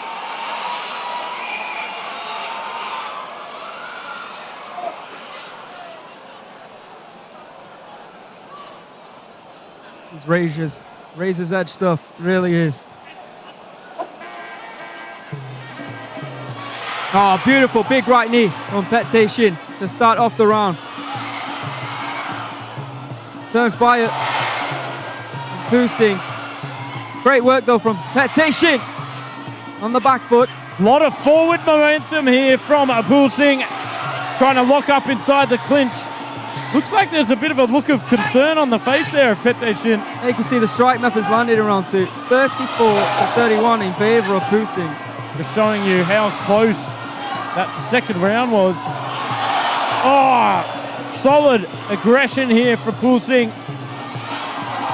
Double up, but there on the end of the exchange. I mean, we often say this, but it's often talked about that when you get the better of the end of the exchange, sometimes it can favor in the judge's eyes. Almost just like winning an argument. A swing and a miss there from Phettechin, but sinks it in through the midsection. Oh, attempted elbow there from Phusingha. You know, he was about to back off there, wasn't he? But decided to do the right thing and push forward, drive forward, and make life uncomfortable for Phettechin. Again, Joe, it's so close. It's so difficult to separate these two. 30 seconds left on the clock. Oh, doubling it up there. Yeah, complete charge, this one. I mean, in Muay Thai, we play chess, not checkers, that's for sure. It is. I think Phettechin might be slightly ahead right now. But that could change. There's still over a minute to go. Yeah, the body language has certainly changed on Phettechin. Coming in a little bit more confident. Taking a few more risks. That was a good block there from Phusingha. Good return there from Phusingha.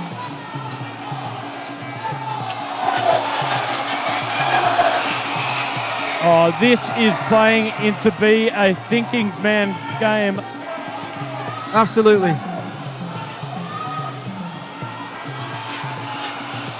Oh, good block from Phusingha. Very nicely done indeed. Good positioning with inside control there from Phettechin. Putting that palm over the top to blind Phusingha. Oh, good return there from Phusingha. That right kick sinking through once again. Oh! Big elbow from Phettechin. Quite flush. And Phusingha did really well to withstand that. Back and forth, back and forth. Oh, good left knee. And it's these moments, Joe, that might win the round for Phettechin, and it's that close once again.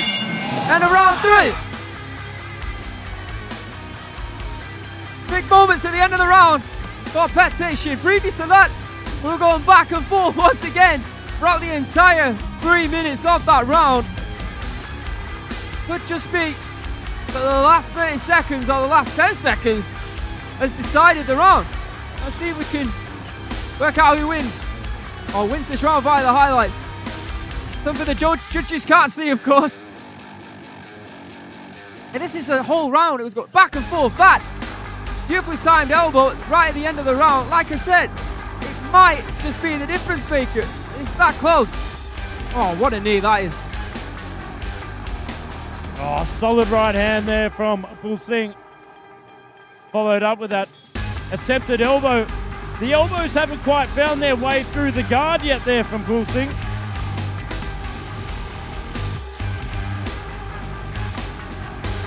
Ladies and gentlemen, in round 3, all 3 judges scored 10-9 in favor of the red corner.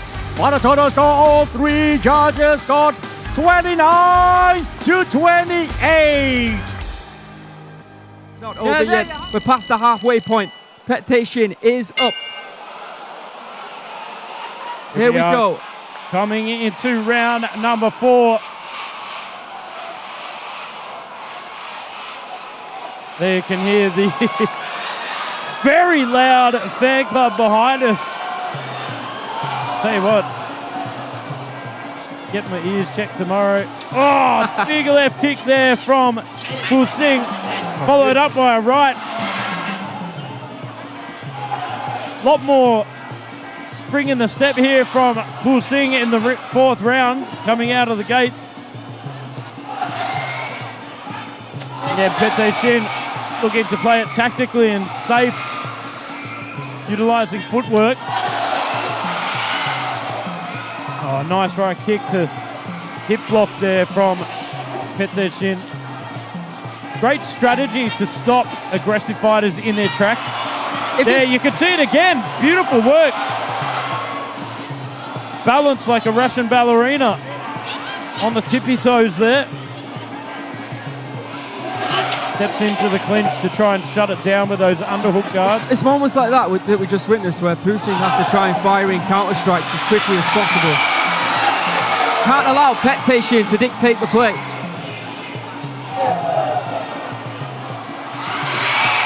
Good balance.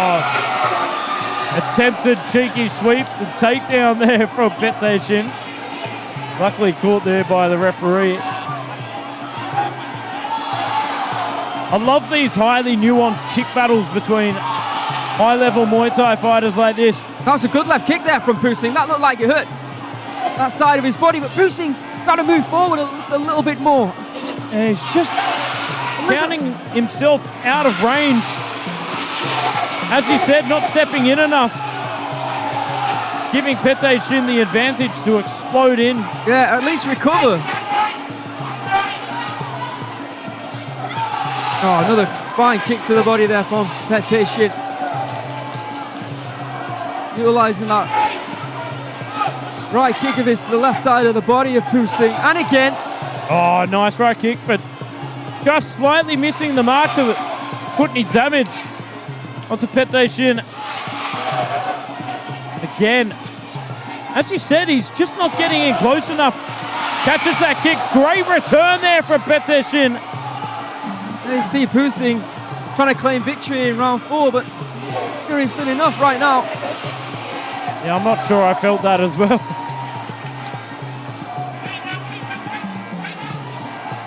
I think Phettechin has been a lot more active, a lot more accurate. Absolutely, especially at the end of these exchanges. He's getting a lot of the last answers in. That right kick going to work. And you could see the reddening on Phusingha's body as well. That one was certainly scored in favour of Phusingha though. Final 10 seconds here of round 4. Has Phettechin run away? Or as Phusingha is fighting like he's done enough already in this round. Not if I'm 100% convinced by Phusingha's performance there. I felt, yeah, he was landing, but I didn't feel there was a lot of mustard behind it. Felt there was a bit more damage in the strikes from Phettechin.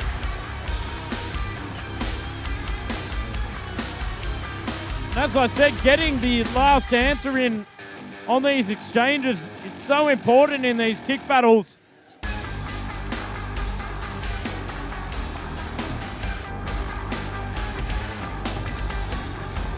But look at these highlights.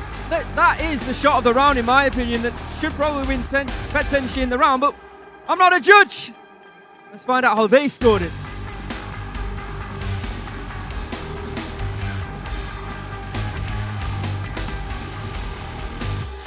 Ladies and gentlemen, in round 4, all 3 judges scored 10-9 in favor of the red corner. For the total score, all 3 judges scored 39 to 37.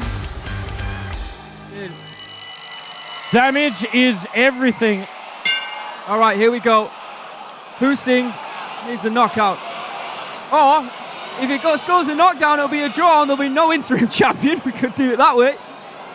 If he wants that belt, he needs a knockout. For Phettechin, it's just a matter of staying on his feet. Oh, big clubbing overhand right. Oh, big left hook there from Phusingha. Left and right's coming in, Phusingha. Oh, shots to the body and then upstairs. Where was this in round 4?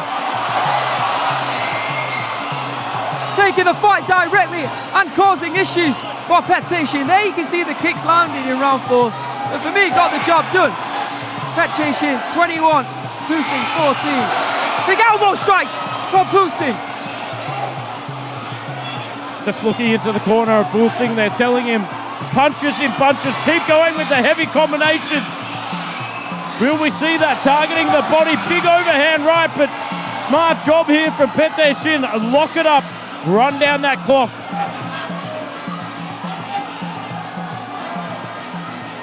Got to survive another 2 minutes here.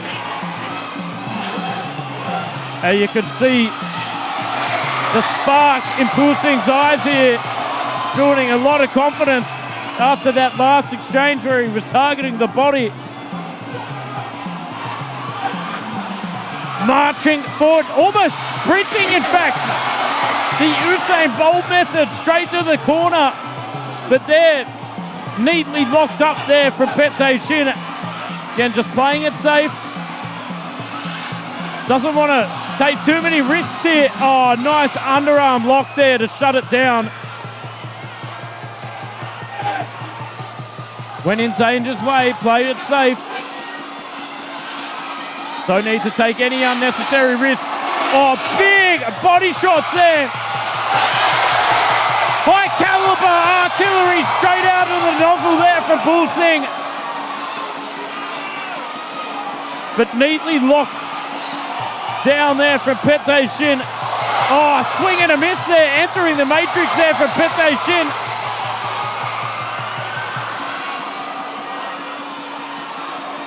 As we come into the last 45 seconds of this interim Super Flyweight Championship title. As Aaron said before, Phusingha needs to knock him down, knock him out. Getting a little bit desperate as the time runs out. Oh, hacking tomahawk elbow over the top there, but neatly dodged there from Phettechin. 20 seconds to go, ladies and gentlemen, boys and girls. Oh.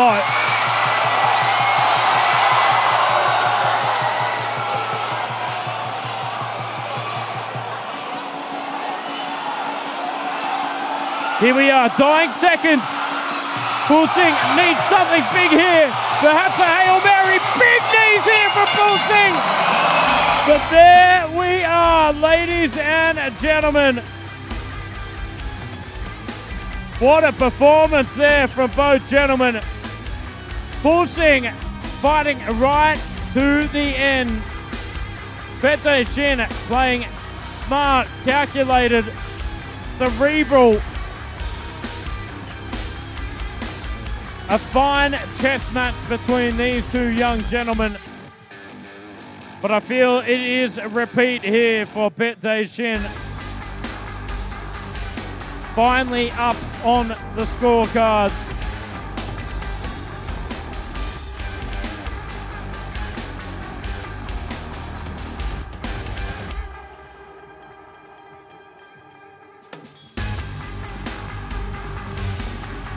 Let's have a look at some of these highlights. The beautiful step-in knees there from Phettechin. Heavy-handed approach there from Phusingha early on, but took a little bit of time off with the heavy-handed approach in round 3 and 4, which played into the advantage there of Phettechin. I said he was smart, calculated, strategic, especially with that right kick slipping through. There, let's have a look at that. Oh, right over the top. Poetry in motion.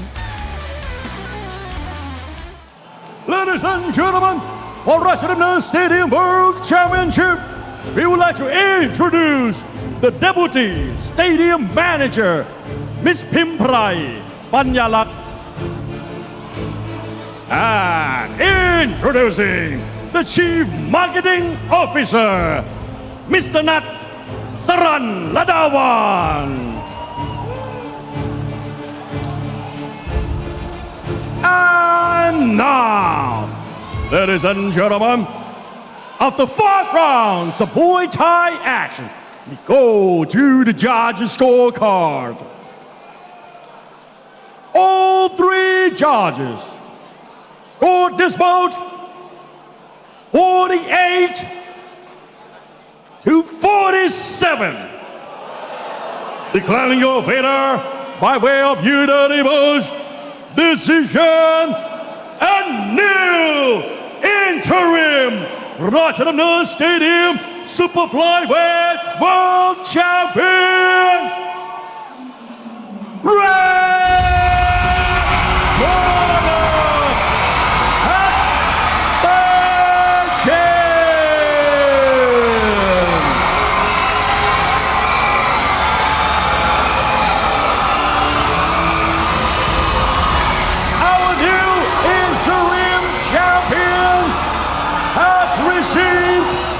a winner bonus of 150,000 baht. Congratulations แชมป์เฉพาะกายของเราครับเพชรเตชินได้รับรางวัล Winners Bonus 150,000 บาท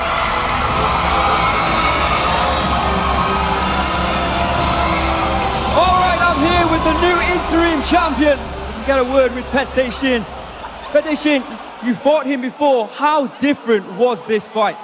ตอนนี้อยู่กับแชมป์เฉพาะการคนใหม่ของเรานะครับเพชรเตชินรู้สึกไงบ้างครับเราเคยเจอเขาละครั้งหนึ่งครั้งนี้แตกต่างยังไงบ้างครับก็พี่เขามาเปิดเกมเดินก็เขาวันนี้เขามาแข็งแรงกว่ารอบที่แล้วที่เจอผมก็มันเป็นผมอาจจะเคยต่อย RWS ครั้งแรกไหมเลยตื่นเต้นเลยกดดันไปนิดนึงครับThis time he came in really strong. Even for me, it's the first time I've ever fought here in RWS, so I might be a bit startled in the ring, but he came in really strong this time. He did indeed, but you were originally supposed to fight Phettechin, so I'm wondering, did your game plan change when you found out that you would be fighting Phusingha instead of Phettechin? จริงๆแล้วเราควรที่จะเจอเพชรเดชนะครับแต่ตอนที่รู้ว่าต้องเจอภูสิงห์นะครับเราได้เปลี่ยนแผนยังไงบ้างไหมครับก็ได้เปรียบของเรื่องการเตรียมตัวครับเพราะพี่ภูสิงห์เขาเพิ่งรู้ตัวไม่กี่วันมานี้ครับ Well, the game plan has changed. Even for Phusingha, he just knew it, not even for too long. Well, I've mentioned Phettechin once before, so I'll mention him again. Do you have a message for the current champion? ตอนนี้นะครับแชมป์ตัวจริงของเราก็คือเพชรเดชครับมีอะไรอยากจะฝากบอกถึงเพชรเดชบ้างไหมครับก็พี่เพชรเดชวันนี้เราอาจจะยังไม่เจอกันแต่ผมรอพี่รักษาบาดแผลหายเดี๋ยวเรามาเจอกันในไฟต์ต่อไปครับ To Phettechin, please heal up quick and we'll meet up soon the moment you're quite up and ready to fight. Looking forward to that fight. It was an amazing back and forth war throughout the entire 5 rounds, and for that reason, I'd like to ask Phusingha to come back to the center of the ring. An amazing performance, a great effort from Phusingha, but not your night tonight. How are you feeling right now? พยายามไม่ดีมากๆครับดูเดือดมากๆเลยไฟนี้รู้สึกไงบ้างครับวันนี้รู้สึกว่าน้องเขาแข็งแกร่งครับผมเตรียมตัวมาน้อยนะครับเตรียมตัวได้ 4-5 วันเองครับ For me, he's a really, really strong fighter, and I prepared it a little too little, just only 4 or 5 days. I'll come back stronger. I'm sure you will. But Phusingha, for your efforts, Mr. Beer has something to say to you. ผู้สิงห์ครับวันนี้อาจจะยังไม่ใช่วันของคุณเนาะวันหน้าคุณต้องยิ่งใหญ่กลับมาอีกครั้งนะครับแต่วันนี้ครับบอกเลยชกได้สมศักดิ์ศรีของเวทีมวยราชดำเนินครับเพราะฉะนั้นคุณได้รางวัล Fighter Spirit ไป 100,000 บาทครับ Ladies and gentlemen, Phusingha has received a Fighter Spirit Award sponsored by Thai Wassadu 100,000 บาทเพราะฉะนั้นตอนนี้โบนัสนะครับแชมเปี้ยนอินเทอริมของเราเพชรเตชินได้ 150,000 บาทและผู้สิงห์ครับได้ Fighter Spirit ไป 100,000 บาทครับ Ladies and gentlemen, Phettechin received a bonus totaling 150,000 baht and Phusingha received 100,000 baht. Congratulations! Welcome back to RWS Rajadamnern World Series. We've just seen one title get put around the waist of a new champion. Are we about to see another? Joe Comerford, this is the Super Featherweight World title fight. Chalarm, the champion. Kiwthong, the challenger. Chalarm, nicknamed the Shark, very appropriately so. He circles, he waits, he finds his time to strike. As I was talking about before, with that whopping right hand that he possesses, we've seen it time and time again here on RWS, coming in with one of the longest undefeated records in the super featherweight division. He is a force to be reckoned with, but standing across from him, absolutely a serious contender. Indeed he is. Kiwthong, he's been working his way through the rankings, and last year he put in a lot of performances at 130 pound, making a stake and making sure the world recognizes that he is one of the best in the division. He's worked hard to get here, and now he's not going to let it slip through his fingers. This is your RWS Rajadamnern World Series main event. 6 years of total dominance. The throne has never changed hands.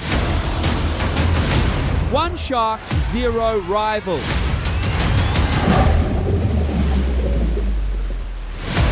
£130. I'm not sure there's any fighter on the planet who can stop Chalarm Ouchibi.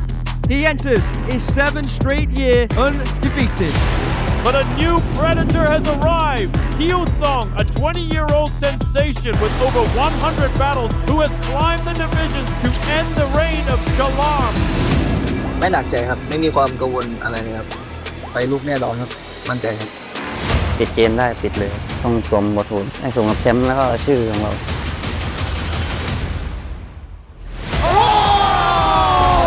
Stunning right hand there from the shark. Another big right hand there from Chalarm. Going up top. Kiwthong just walked into that one. Good 1-2 combination here coming in from Kiwthong. Real kick there.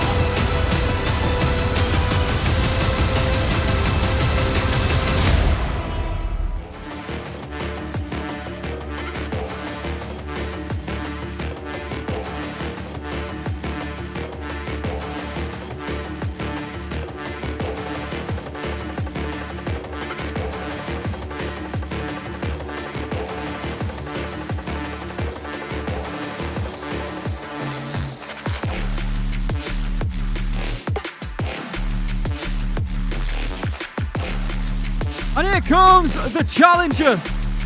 You know, in title fights, not often do fighters get perceived as being the true underdog, as being perceived as, well, it's a free hit. But because Chalarm is that good, I think the pressure is off Kiwthong here tonight. Will that affect his performance? Ladies and gentlemen, introducing the challenger, your Thai warrior fighting out of Yodsaenchai, Thailand. Please welcome Kiwthong.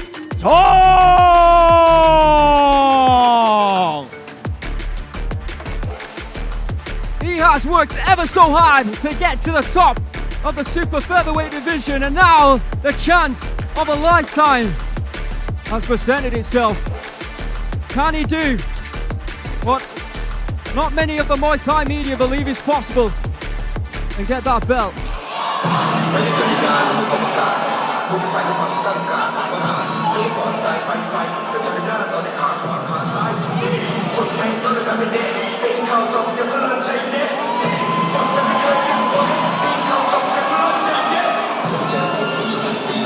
A fighter who possesses precision, control, quiet danger. The shark, Chalarm returns here, the current super featherweight champion.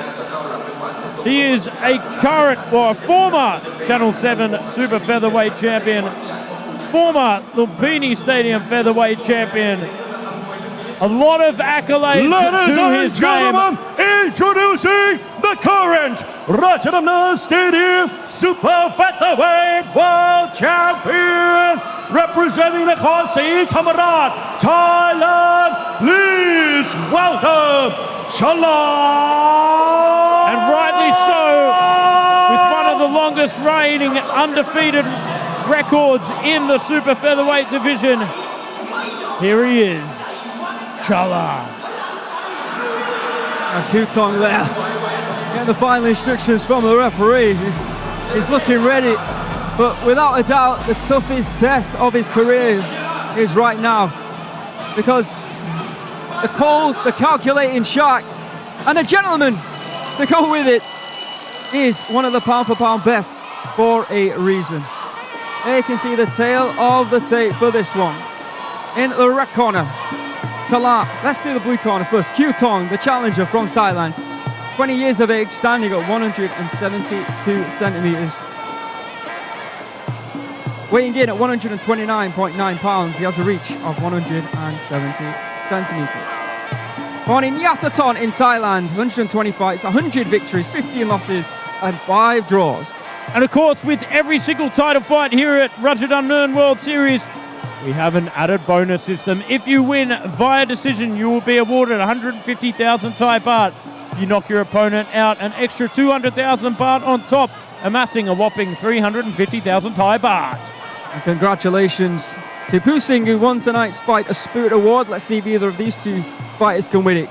Showing great heart, grit, determination over the 5 rounds, and you can win an extra 100,000 baht.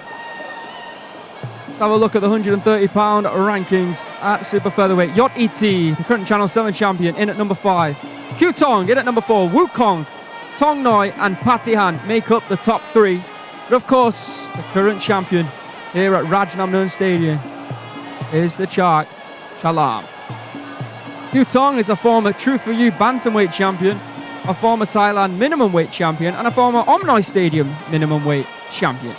Introducing in the red corner, Chalarm from Thailand.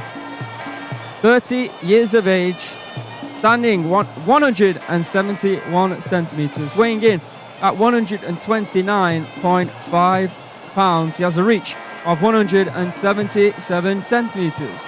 Born in the south of Thailand in Nakhon Si Thammarat, his professional record stands at 64 wins, 16 losses, and 2 draws.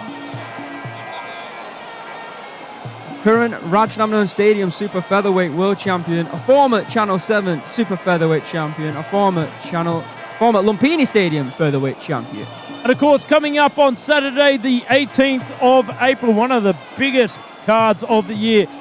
The chosen one, Daniel Rodriguez, will defend his title against number 4, Hercules, the Super Welterweight World Championship Super Fight. 3 Super Fights that night, Saturday the 18th of April. Surely you have to be there. I will be there. So will I. Funny that. We hope to see everyone. If you are in Bangkok on the 18th and are free on Saturday evening, then make your way to Rajadamnern Stadium because we have 3 super fights that evening. If you have a free Saturday at all and you're here in Thailand, and I'm telling you what, you have to come to Rajadamnern Stadium. There's nothing like it. Since the improvements have been made, it really is a special place to watch Muay Thai. The place in the world to watch the art of 8 limbs in all its magnificent glory. So Chalarm, like I said, former Lumpini Channel 7 and the current Rajadamnern Stadium featherweight champion. He's been outstanding here on RWS. He's been outstanding throughout his entire career. And he will be the favourite for this. No question about that. Stranger things have happened in this sport. All right, here we go. Main event of the evening. Champion Chalarm, the underdog, Kiwthong. I'll hand you over now to Mr. Beer for the official introduction.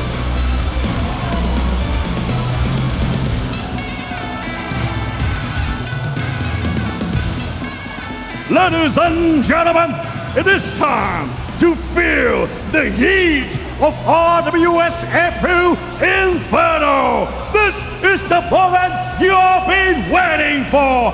The main event of the FA. This is Rajadamnern Stadium Super Featherweight World Championship. Fighting in the rules of 5 rounds Muay Thai. This bout is brought to you by Thai Wasadu. And introducing your referee in charge, Mr. Paitun Kopkalang.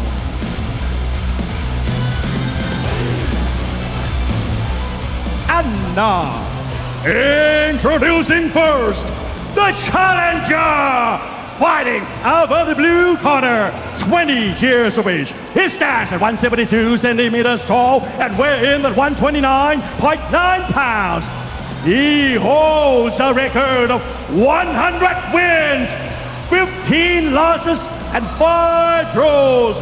He is a former True For You Bantamweight champion and the former Thailand minimum weight champion and the former Omnoi Stadium minimum weight champion. Representing Yodsaenchai Province, Thailand, the Chiripo Kiwthong.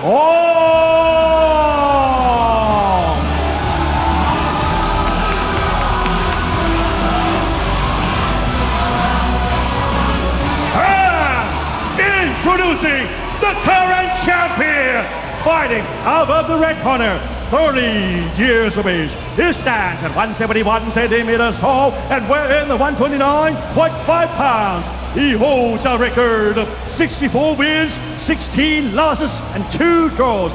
He is the former Lumpini Stadium featherweight champion and the former Channel 7 Super Featherweight champion. And the current Rajadamnern Stadium Super Featherweight World Champion, representing the Nakhonศรีธรรมราช Thailand, the Chiripo Chalarm.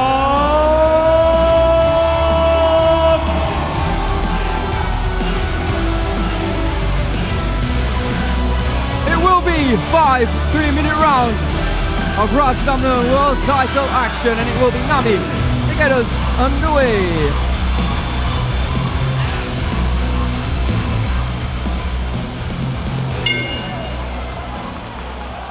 Round 1 of a Schedule 3. Schedule 5, I do beg your pardon. The shark versus the underdog.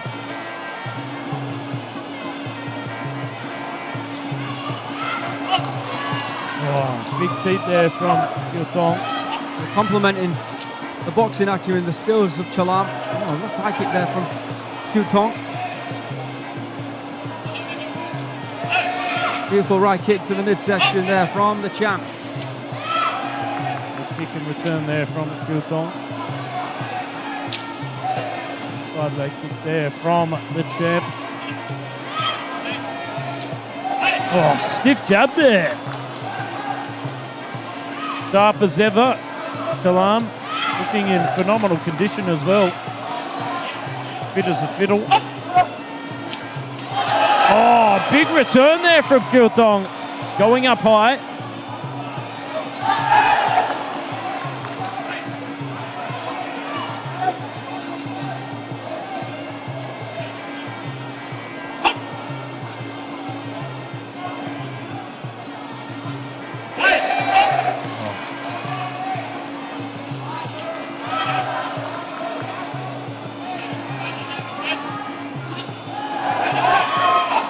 Big left hook attempted there from Kiwthong to the body. Tell you what, Chalarm is looking very quick tonight. Sharp as ever. Ooh.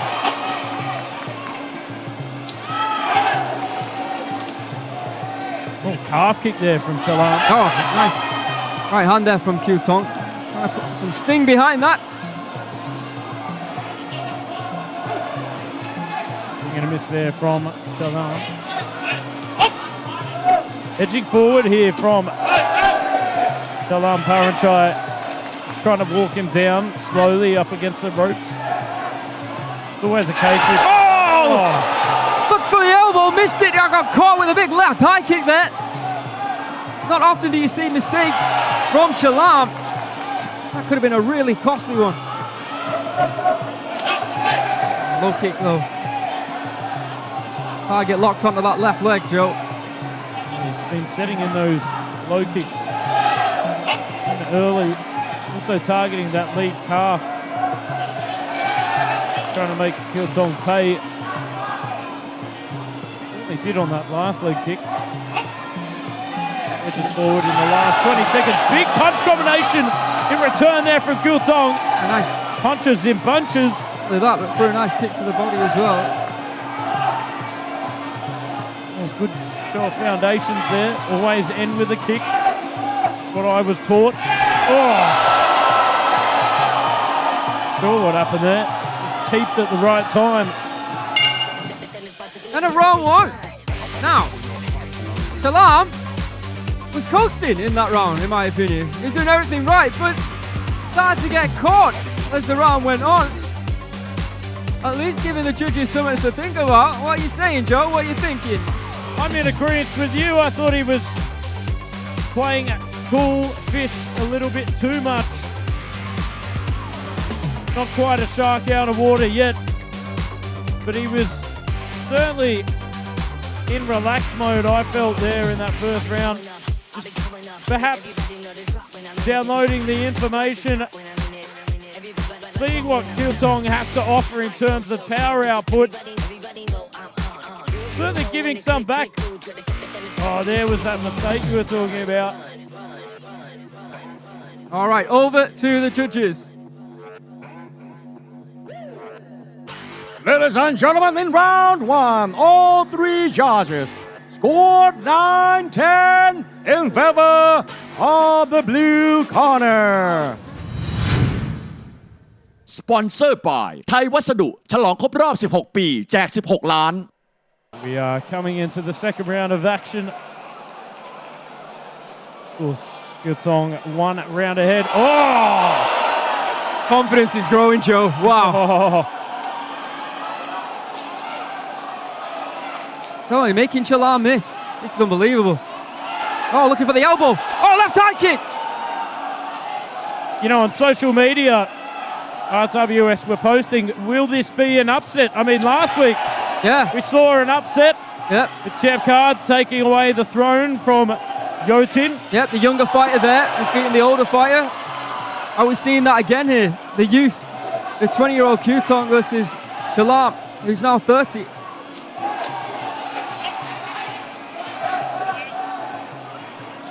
Oh, solid right hand to the body there from Kiwthong. The nice left hook goal from Chalarm.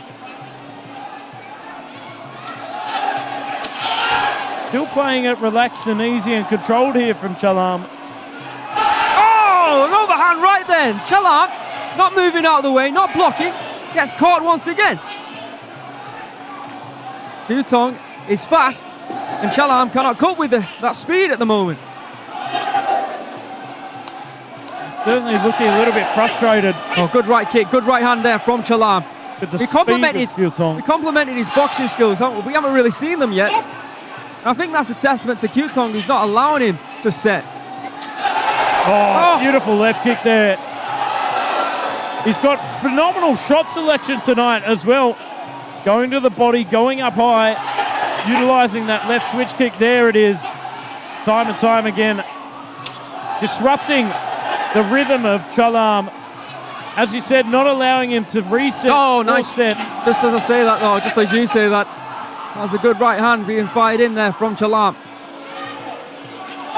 Oh, digging a left hook to the body there. And that hurt Kiwthong. You can see straight away. Surprised Chalarm's not going back to the body. Well, there's that calf kick moments ago. It looked like it buckled Kiwthong. Setting in that leg kick of his own. Oh, nice right hand and a right kick. Another left hook. That right hand. Oh, and another right hand there from Chalarm. This is much better from the champion here. Feels like it's packing a lot of venom at the moment. Certainly putting Kiwthong on the back foot. Yeah, now it's Chalarm who's making Kiwthong miss. It was going so well, wasn't it, for Kiwthong? But look again, he's starting to miss, and Chalarm is all over him.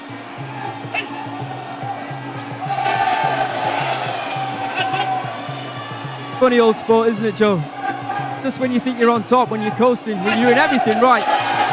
But sometimes it is a case of just finding that round and a half to open up and warm up. Take a little bit of damage to give your own. Nice tip. Oh, beautiful double up on that kick there from Chalarm. Yeah, great right kick, and then he fired in the left tip to make Kiwthong put him on the back foot. Now, a tale of two halves of one round there. First half of the round, Kiwthong doing everything right, looking in control, making Chalarm miss. Something clicked for Chalarm with 90 seconds left, and he started to dominate. Let's have a look at the highlights. Great start, wasn't it, for Kiwthong? Oh, big overhand right. Just like Meatloaf, you took the words right out of my mouth. I couldn't have said it better myself. There really was a battle of two halves, a tale of two halves. Kiwthong looking nice, strong, composed there, building his confidence there in the first half. Second half, turning it around. Chalarm just opened up, warmed up. All right, judges, what are you saying? Ladies and gentlemen, in round two, all three judges scored 10-9 in favor of the red corner.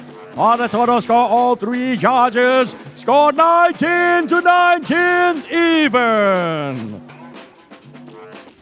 You've got to take the fight to him, which we started to see there within the second half of that last round. 3 rounds to separate these two. Round 1 going to the challenger, and round 2 going to the champion.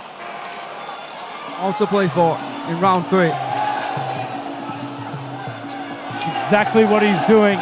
Getting closer, cutting down that range. Being where he needs to be. Oh! Get a warning for that. Second warning. One more and it could be a point deduction. Oh, good right hand there from Kiwthong. Exactly what he needed to do. Stunning right kick then from Chalarm to that left side of the body again. Making him miss, making him pay there from Chalarm. Wow, look at the strikes landed in round 2. 39-23. That makes it look more dominant than it was, to be honest, but that is impressive. Big palm over the top there, trying to fight for side control. Oh, beautiful knee. Great selection of that knee on the back foot there from Chalarm. Oh, and again, sets in that switch kick there from Kiwthong. And again, trying to deplete the gas tank. Oh. Big shots to the body, but I think Chalarm walked into an elbow, tries to give one back there to Kiwthong as he attacks the body one more time. Look at the markings. Are all over the challenger now from those left and right kicks. Chalarm there looking for left and right hands. Doesn't find it, Kiwthong. And it just feels like with each exchange, Chalarm starting to get sharper. Oh, nice knee there from Chalarm. Pushes off, tries to reset on his range. Oh, and finds it with that double right kick. Yeah, the body's starting to really hurt now. The left side of the body from all those right kicks from Kiwthong. Well, you could see that as Kiwthong starts to circle to the right, avoiding. Oh! Big right hand from Kiwthong once again. A good left kick there from the challenger. Oh, solid knee from Chalarm. Back and forth we go in round 3. Now you can see him circling to the right. He wants to get out of that kicking range. Oh, big stabbing knee there from Chalarm. Back in centre ring. Oh, sets it through, right through the guard, and again whips it in. Oh, right hand from Kiwthong once again. About winning the rounds. And Kiwthong's really trying to stake a claim for this one. Oh, beautiful overhand to left knee there. Both fighters have done a lot right in this round. And if they don't win the round, I think they're going to be bitterly disappointed.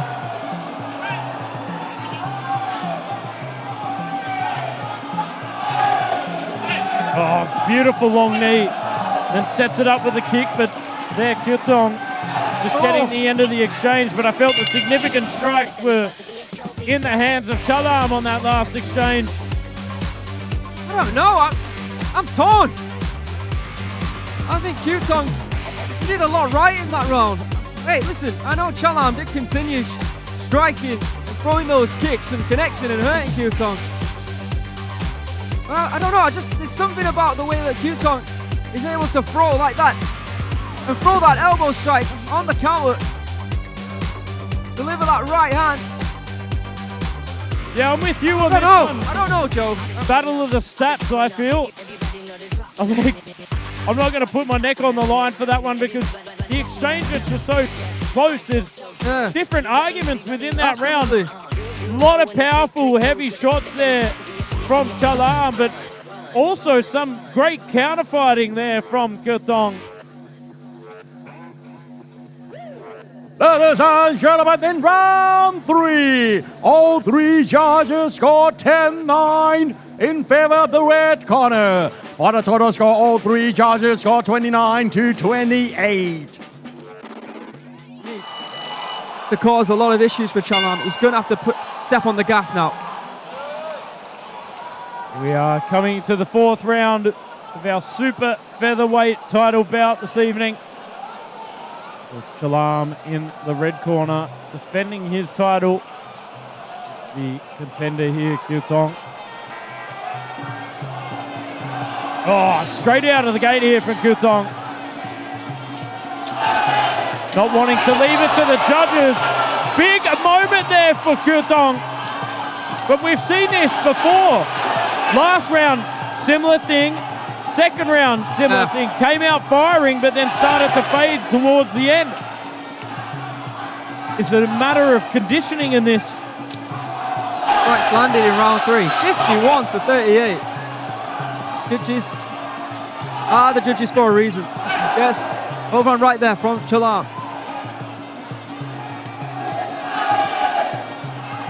But like you said, Joe, it's a great start from Kiwthong. Nice kick to the body once again. Left side of Kiwthong, battered from all those right kicks. Sinking his hips. Oh, digs in that sharp knee straight to the right side.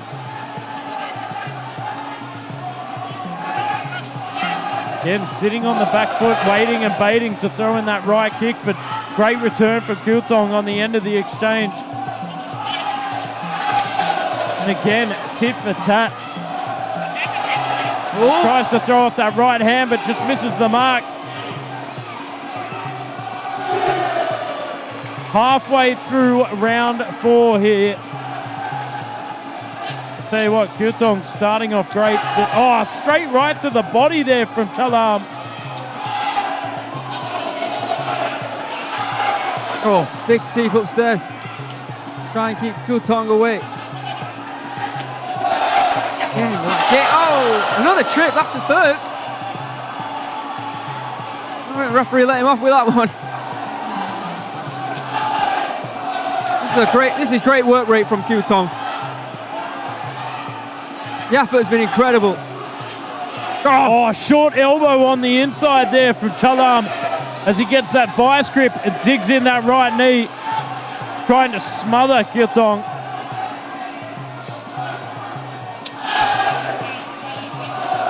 Oh, big kick upstairs as well. Oh, big right hand there from Kiwthong.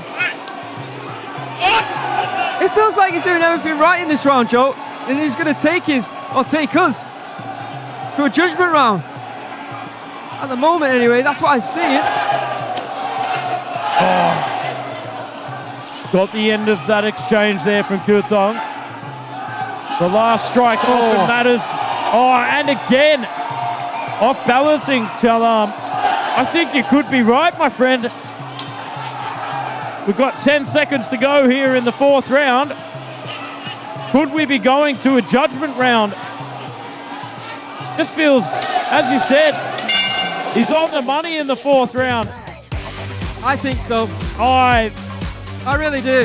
Fair argument for that display of confidence there, coming back to the corner. And looking at Chalarm's face, looks a little bit disappointed, I felt. He's always got that look on his face. He always looks very relaxed and composed. Let's have a look at these highlights. The work rate of Kiwthong, got to admire it. That right hand over the top. Big moment in that round. I would suspect the shot to the body there from Chalarm. Every time he did get hit, Kiwthong, he did everything to try and throw one back. I don't know if you can say the same thing from Chalarm or not. Let's hand you over to the judges. This is super, super important for Kiwthong. He needs this. Ladies and gentlemen, in round 4, all 3 judges got 10-9 in favor of the red corner. For a total score, all 3 judges scored 39-37.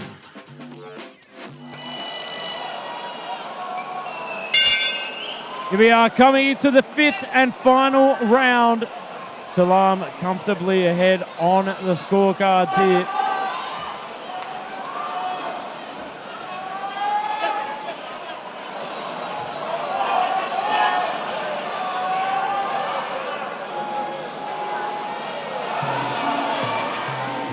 Oh, solid hand straight out of the gate there from Kiwthong. And again, setting that right hand over the top. Both fighters throwing right hands and connecting with them. Kiwthong going and trying to take out Chalarm. Big hands in from Kiwthong. Dying on his shield. You see Chalarm looking for an elbow to get one back, finds a left and a right, and he's split open Kiwthong. Got to be careful because this does play into the hands of Chalarm. He's calm, cool and collected. He'll sit back, use evasion and then strike with his own venom. Spinning back shot to the body there from Chalarm as Kiwthong wipes that blood away from his eyes. Big knee there from the champion. Left elbow. Oh, this is big problems for Kiwthong. Chalarm is looking to take him out here in round 5. Stiff jab there, straight through the guard, the great rhythm disruptor. There was a short elbow there before that I thought would really going to cause Kiwthong some problems. But he's now on the back foot. Oh, swimming the arms over the top. Let's not forget there is a knockout bonus. Oh, shots to the body there from Chalarm. Kiwthong now for the first time in this fight is looking despondent. Oh, solid right hand over the top there from Chalarm. Swing and a miss. Goes for the outside leg. Pressing forward here from Chalarm. Swing and a miss, but great return there. And it feels like it really has taken the pep out of Kiwthong's step. That's what happens. You fight fire with fire, you will be met with Inferno and Fury here from Chalarm.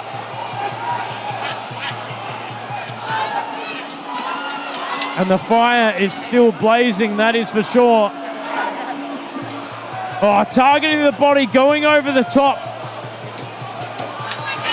These short but sharp punches from Chalarm as he sets in that left elbow, targeting the body.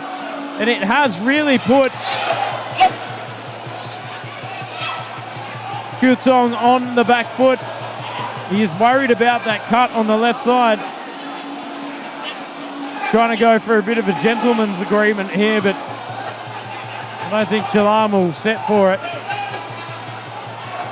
Targets the body.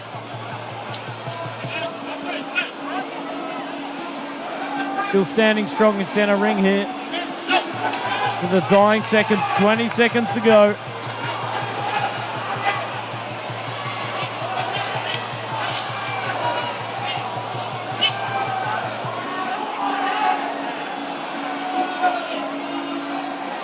Oh, big combinations right to the bell. There from Chalarm and Kiwthong. Phenomenal effort there from the challenger. But Chalarm again proving why he is a champion. Sharp, strategic, relaxed, cool under pressure, then comes back out firing. Selective and dangerous. All the trademarks of a true predator in the ring. That's why they call him the Shark. Chalarm. We'll go and have a look at the highlights from that phenomenal title fight. Yeah.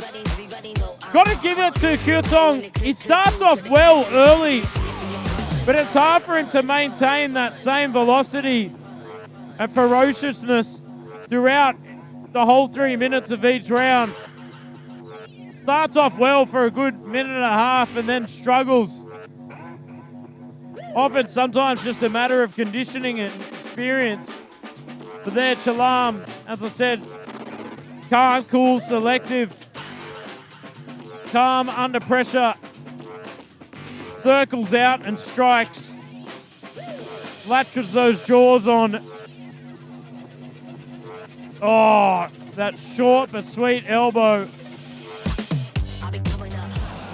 Ladies and gentlemen, right here with me in the ring, Miss Pinpetch Panyalak, the Deputy Stadium Manager.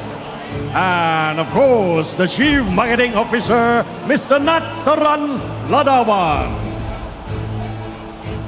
And now, after 5 rounds of Muay Thai action, we go to the judges' scorecard. All 3 judges scored this bout 49-46. Declaring your winner by way of unanimous decision. Red corner and still Rajadamnern Stadium Super Featherweight World Champion Chalarm.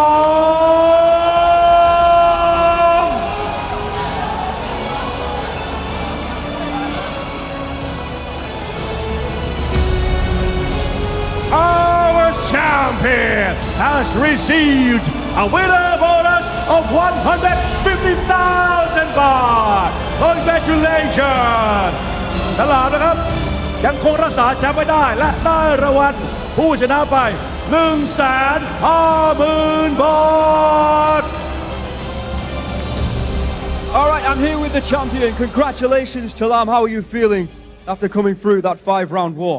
ตอนนี้อยู่กับแชมป์ของเราครับฉลามรู้สึกไงบ้างครับหลังชัยชนะวันนี้ ก็อันดับแรกเลยนะครับก็ต้องให้กำลังใจผู้แพ้อย่างน้องคิวทองก่อนนะครับเพราะว่าเขาก็ แบบขึ้นชั้นมาชิงกับผมก็เขาความพยายามของเขาก็เต็มที่เลยครับส่วนผมก็ต้องพัฒนาตัวเองต่อไปเพราะว่ามีคนรอที่จะมาชิงกับผมอีกหลายคนเลยครับ First of all, I gotta give respects to my opponent. He prepared really well. He fought really well today.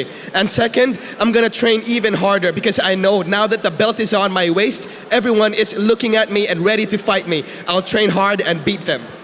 Well, indeed, people are looking at your belt, and one of those people who is looking at your belt, I believe, is Sangmini, who we have talked about in the past. Now, the question is, do you want to go back up if Sangmini defends his belt next week, or are you happy for Sangmini to drop down and challenge for your belt?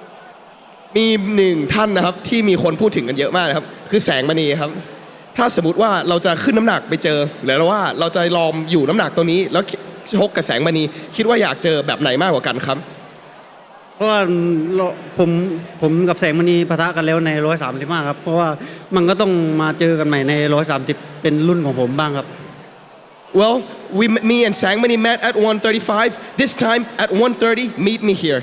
All right, there you have it. And still the Rajadamnern Super Featherweight World Champion, the Shark, Chalarm!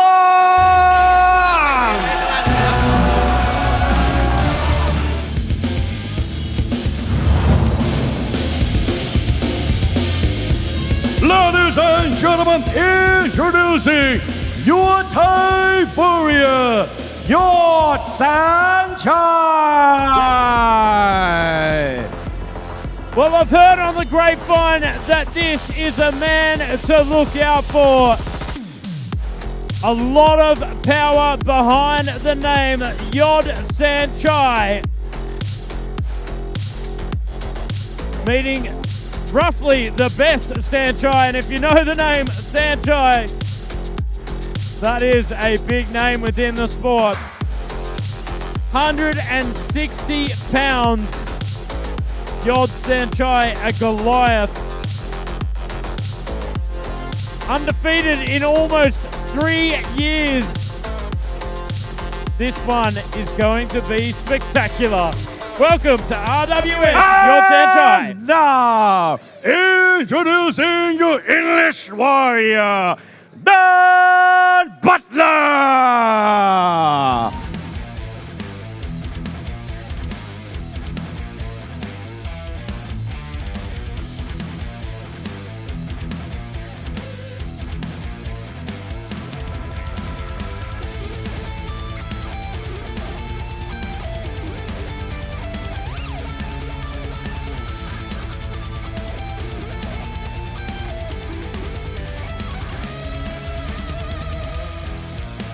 And here is Dan the British Butcher Butler, representing English Muay Thai at its finest from Manchester in England, training out of All Powers Gym. And here in Thailand, training out of Sit Song Pinong, looking to make a statement. You know, Joe, we need talent at 160 pounds.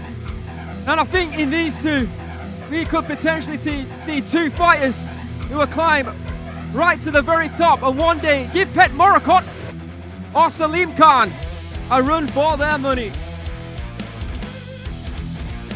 Well, after those two title fights, we still have two more fights coming your way. This one, Yodsaenchai from Thailand taking on Dan Butler from England.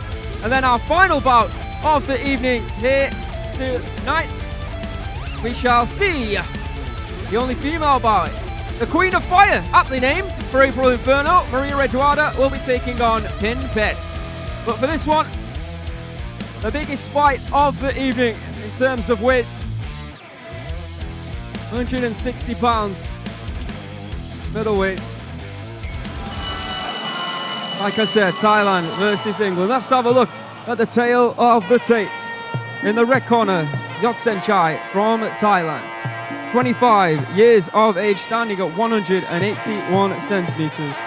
Weighing in at 159.6 pounds, he has a reach of 178 centimeters. Like Chalarm, born in the south of Thailand, Nakhon Si Thammarat, he has 80 fights, 65 victories with 15 losses, no draws. A former Thailand welterweight champion. been in there with some of the biggest names in the middleweight division, including Victor Hugo, Jonathan Maezo, and Beckham also. And like Joe mentioned, he is undefeated in almost 3 years. I think that's around 11 or 12 fights now. Recently did train in Scotland. And of course, a big congratulations to all three winners of the Thailand Privilege Card membership. Of course, Marie Rumet, Carl Tanyan, and Barbara Agria winning that phenomenal award for their performances last year. In the blue corner, we have Dan Butler from England, 26 years of age, 4 centimeters taller at 185 centimeters. Made weight yesterday here at the stadium, quite easily, 158.3 pounds. He has a long reach advantage, 7 centimeters over Yodsaenchai, 185 centimeters. Born in Stockport, England. His record is 18 wins, 4 losses, and 1 draw. Next up, we've also, next week, should I say, in the next 2 weeks, I beg your pardon, we've got those 3 super fights. We also see the return of Elias Ghazali, as he'll be taking on Joe's favorite fighter, Super Chum. Absolutely looking forward to that one. Things are certainly heating up. So, Dan stated that he started Muay Thai when he was 10 years old under coach Panikos Yusuf and Paul Tait. He's trained at All Powers Gym since he started. Trained out of Sit Song Pinong for this one. He's also trained out of Sit Jiao Po Gym in Hua Hin. Favorite fighters? Pet Bunchu, Panikos.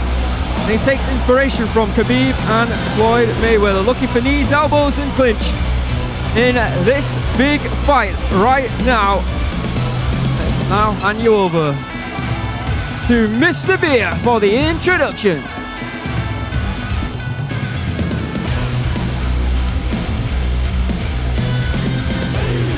Ladies and gentlemen, this is the 4th main card of the evening. This is Muay Thai. This is Rajadamnern. Introducing your referee in charge, Mr. Tanin Tebsupan.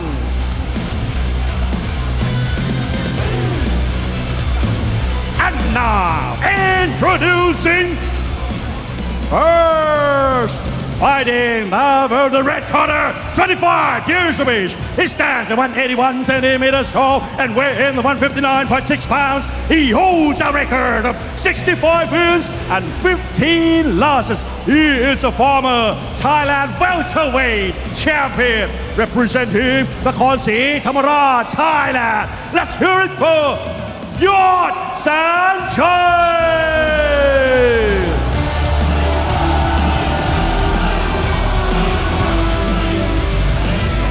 And introducing his opponent, fighting over the blue corner, 26 years of age. He stands at 185 centimeters tall and weighing 158.3 pounds. He holds a record of 18 wins, 4 losses, and 1 draw. He is British Muay Thai champion, representing England.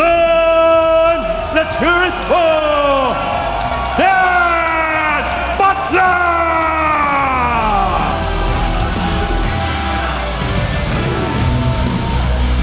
It will be 3-minute rounds at 160 pounds. It will be Mimi to get us underway. Looking forward to this one. Butler, number 4 ranked middleweight in the UK rankings. Left kick there from the Butcher. Yodsaenchai now training out of Sigma Win Gym. Says that feels comfortable at 160, but he reckons with time he can make 154 pounds as well. Nice uppercut. Nicely done there from Dan. That kick to the body from Dan.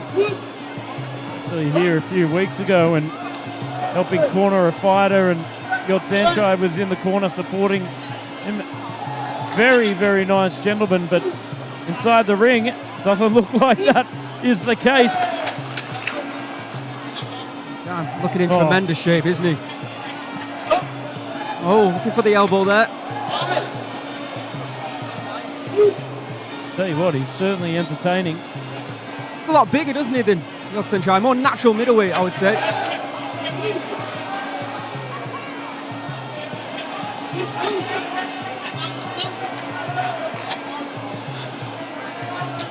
Oh, sinking in that leg kick there from Yodsaenchai. Oh, caught that.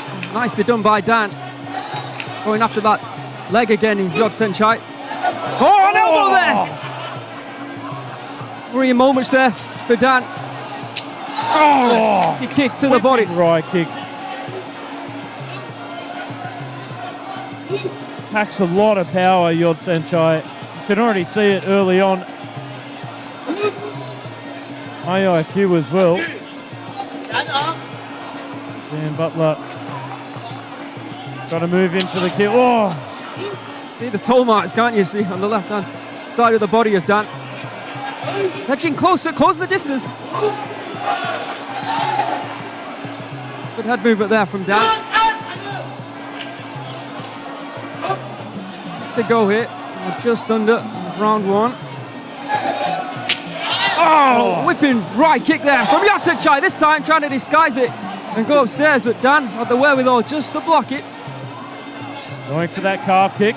Oh, good elbow. Big elbow there from the Butcher. Trying to carve away. Elbow for elbow. Slice and dice here from both gentlemen. Back on the outside. Another kick to that left leg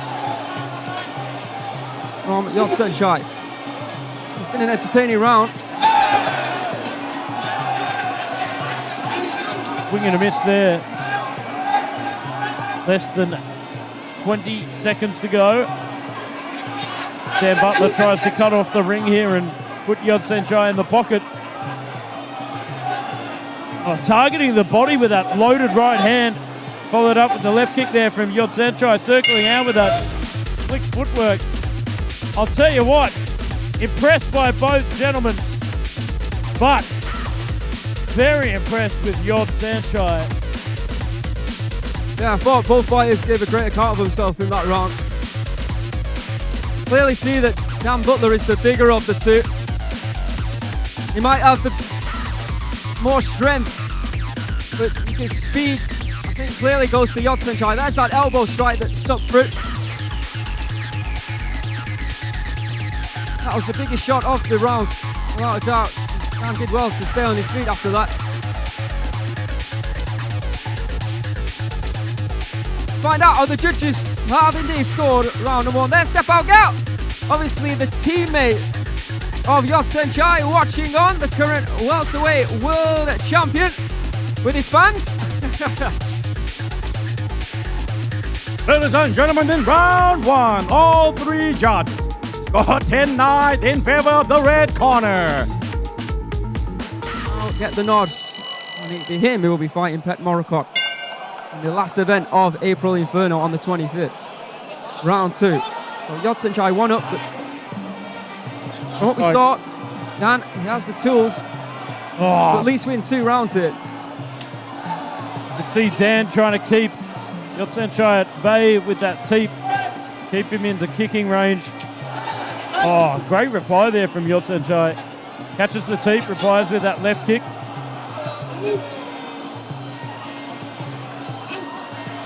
Dan edging forward with that left hook. Oh, attempted right high kick there. Nearly got through for Yodsaenchai. And down to the leg, but that was blocked there from Dan. Nicely done.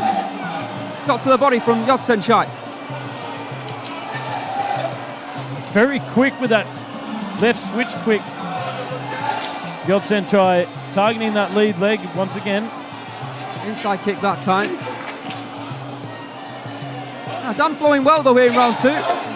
Targeting the body there from the Butler.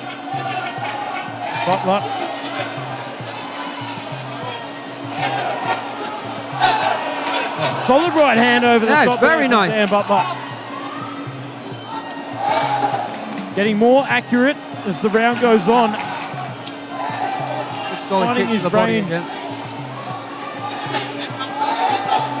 Up under there from Yodsaenchai. Again, trying to take away that lead left leg of Dan. Dan though sticking to him. Gets caught with the right hand there. Oh, solid right kick there from Yodsaenchai. Acknowledged there by Dan Butler. Try once again looks for that elbow that pushed back Danny round one. Oh, nice high kick up top there from the British Butcher. Again, trying to carve his way to the name of Yodsaenchai. Those high kicks. Oh, there it is again. Targeting the neck. Yodsaenchai does have a win over Emerson Bento, former Rajadamnern Stadium world champion. Yeah, Yodsaenchai is looking a little bit tired here. Certainly feels that way, doesn't it? He's took a lot of big shots, but he's continued to drive forward and looks unaffected. Whereas Yodsaenchai, I'm not sure you could say the same. I think Dan's strikings are bothering him more so than Yodsaenchai's are bothering him. And again, he's cornered.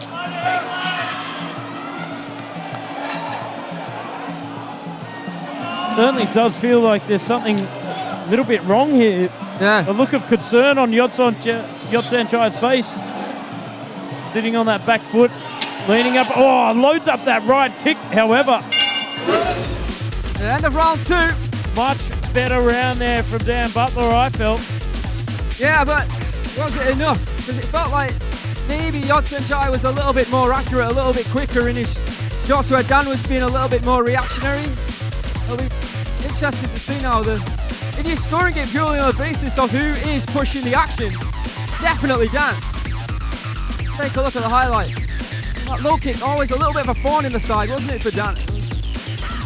A lot of clean and effective counters there from Yodsaenchai on the back foot as well. I think you say the same for Dan Butler.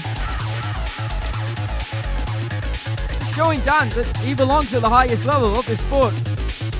Oh, tell you what, glancing elbow, very close to being flush. Let's see how the judges have scored it. Ladies and gentlemen, in round two, all three judges scored 10-9 in favor of the red corner. On a total score, all three judges scored 20-18. All right, here we go. It's been a brutal battle. Third and final round.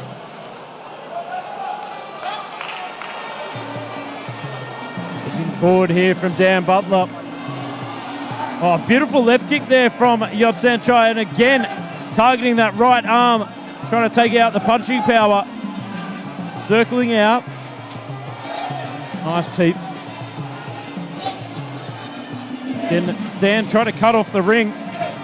He's looking for that right hand. And he's letting Yodsaenchai know about it. You could see him keeping it nice and high, trying to load it up. Oh, a beautiful body shot there from Dan Butler. Yeah, that's opened up the head.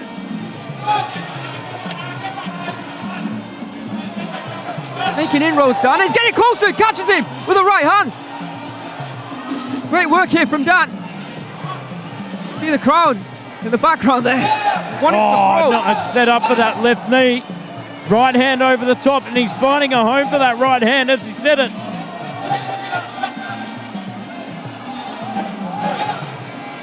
Sometimes it's just a matter of knocking on the door until you can say, honey, I'm home. And that right hand is certainly... Oh, Yodsaenchai looking for that 1-2. Look a little bit of desperation there. He's looking tired. And Dan won't let him out of the corner.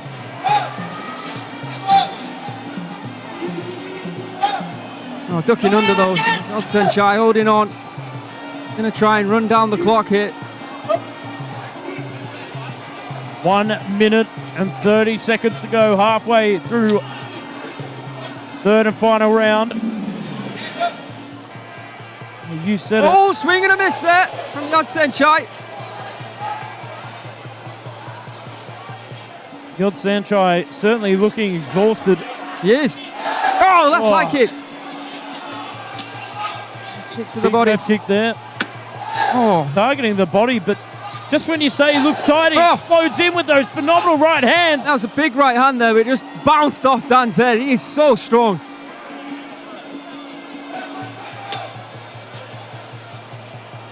No. Oh, didn't commit to that. No, he didn't. Good positioning here from Dan Butler. As we wind down the clock, 40 seconds to go. Big teep there from Yodsaenchai. Targets in that left kick. Really is one of the strongest weapons.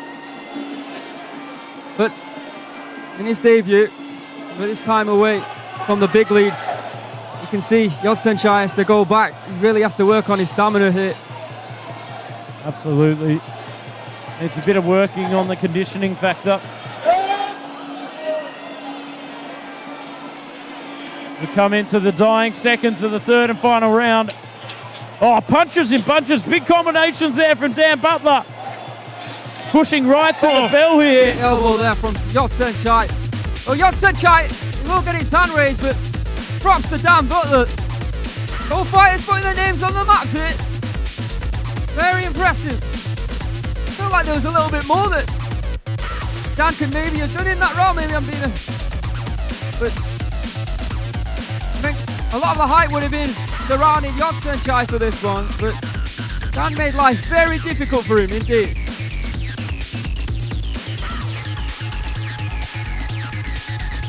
Have a look at the highlights. Yodsaenchai round number 1, free flowing. Round number 2, on the back foot a bit more. Dan did a lot better in that round. Fortunately for him, Yodsaenchai took that one. Then Yodsaenchai decided to stay on the back foot in round 3 and consolidate what he had. But like I said, I think there's a lot of potential from Dan Butler. All right, over to Mr. Beer.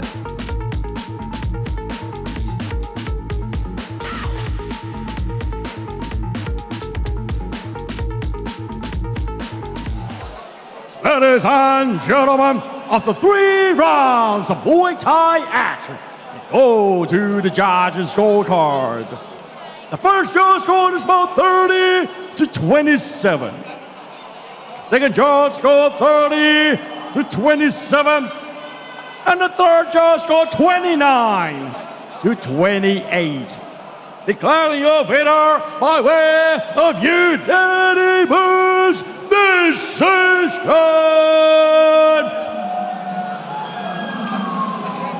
Red corner, Yodsaenchai.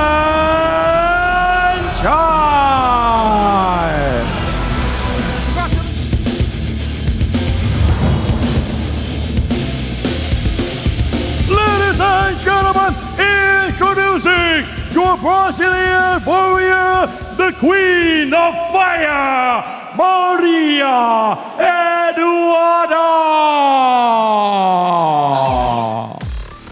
A former title contender, the Queen of Fire, returns. It's been a while since we've seen Maria Eduarda, but I tell you what, ladies and gentlemen, she packs a punch. Forward fighting, aggressive in nature, and always entertaining. Appropriately been put on this card, the Queen of Fire in the month of Inferno. And now introducing your Thai warrior, fighting out of the Nakhon Ratchasima province, Thailand. Please welcome Pinpetch.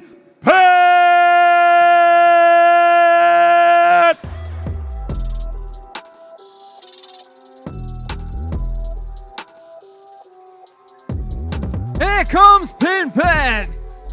She's been around and she has been doing excellently on other promotions here in Thailand. But here tonight, she makes her debut on the biggest Muay Thai promotion there is. Welcome Pinpetch to RWS Rajadamnern World Series. This is our final bout of the evening here tonight, and it could have huge implications in the 112-pound flyweight division. Of course, the current champion at that weight is none other than Maria Eduarda. It's funny because Maria Eduarda, of course, has been competing here on RWS 118 pounds, but now maybe this is her true weight. So this 113 pounds, just 1 pound, like I said, over the flyweight limit. In the red corner, we have Maria Eduarda, aka the Queen of Fire from Brazil. 22 years of age, standing at 162 centimeters. Reach of 163 centimeters, born in Caraguatatuba in Brazil. 42 professional Muay Thai fights, 31 victories, 10 losses, and 1 draw. Oh, This is one that we've been waiting for. A rematch in order. Paolo Di Antoni taking on P. Mai for the third time. one apiece, these two, and it's been 2 incredible fights. Looking forward to the third one. That's right, Paolo D'Antoni will be taking on Pimai, April 18th. In the blue corner for your final bout of the evening, we have Pinpetch from Thailand. 21 years of age. He stands at 164 centimeters with a reach of 169 centimeters. Born in Nakhon Ratchasima here in Thailand. 34 victories, 16 losses and 1 draw on her professional record. Making her debut, a 2024 Female Fighter of the Year and an MSC Female Flyweight Champion. Maria Eduarda, 3-time Brazilian Muay Thai champion. Former Rajadamnern Stadium female bantamweight title contender. That was a great fight against Barbara Aguirre. And she holds a record for the most knockdowns amongst female fighters in RWS history.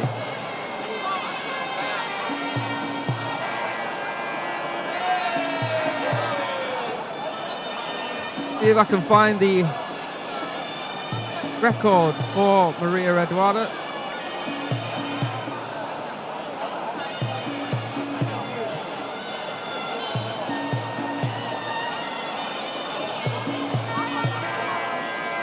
So after this, Joe and I will be back up, going through each and every incredible stadium world title fight that will be coming your way over the next 3 weeks. This is just the first part number 1 of April Inferno. We still have 3 more weeks for your viewing pleasure. Like I said, Joe and I will be going through those fights.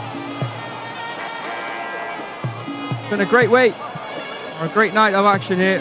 First week of April Inferno, the hottest month in Thailand. And we try to match that with the hottest fights that we could match up possibly for this month.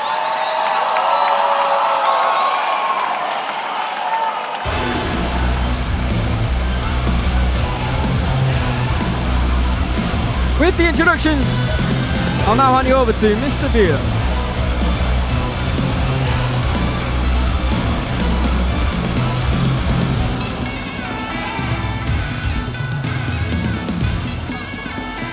Ladies and gentlemen, this is the last bout of the evening.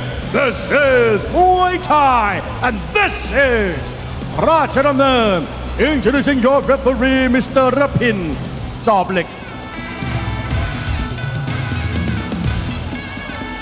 And now, introducing first, fighting out of the red corner, 22 years of age. She stands at 162 centimeters tall and weighing at 118 pounds. She holds a record of 31 wins, 10 losses, and 1 draw. She is 3-time Brazilian Muay Thai champion, representing Brazil. Let's hear it for the Queen of Fire, Maria Eduarda.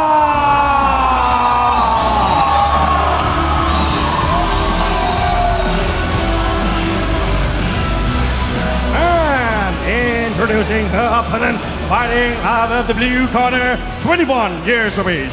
She stands at 164 centimeters tall and weighing at 112.7 pounds. She holds a record of 34 wins, 16 losses, and 1 draw. She's 2024 Female Fighters of the Year, and she is MSC Female Flyweight Champion, representing Nakhon Ratchasima Province, Thailand. Let's hear it for Pinpetch!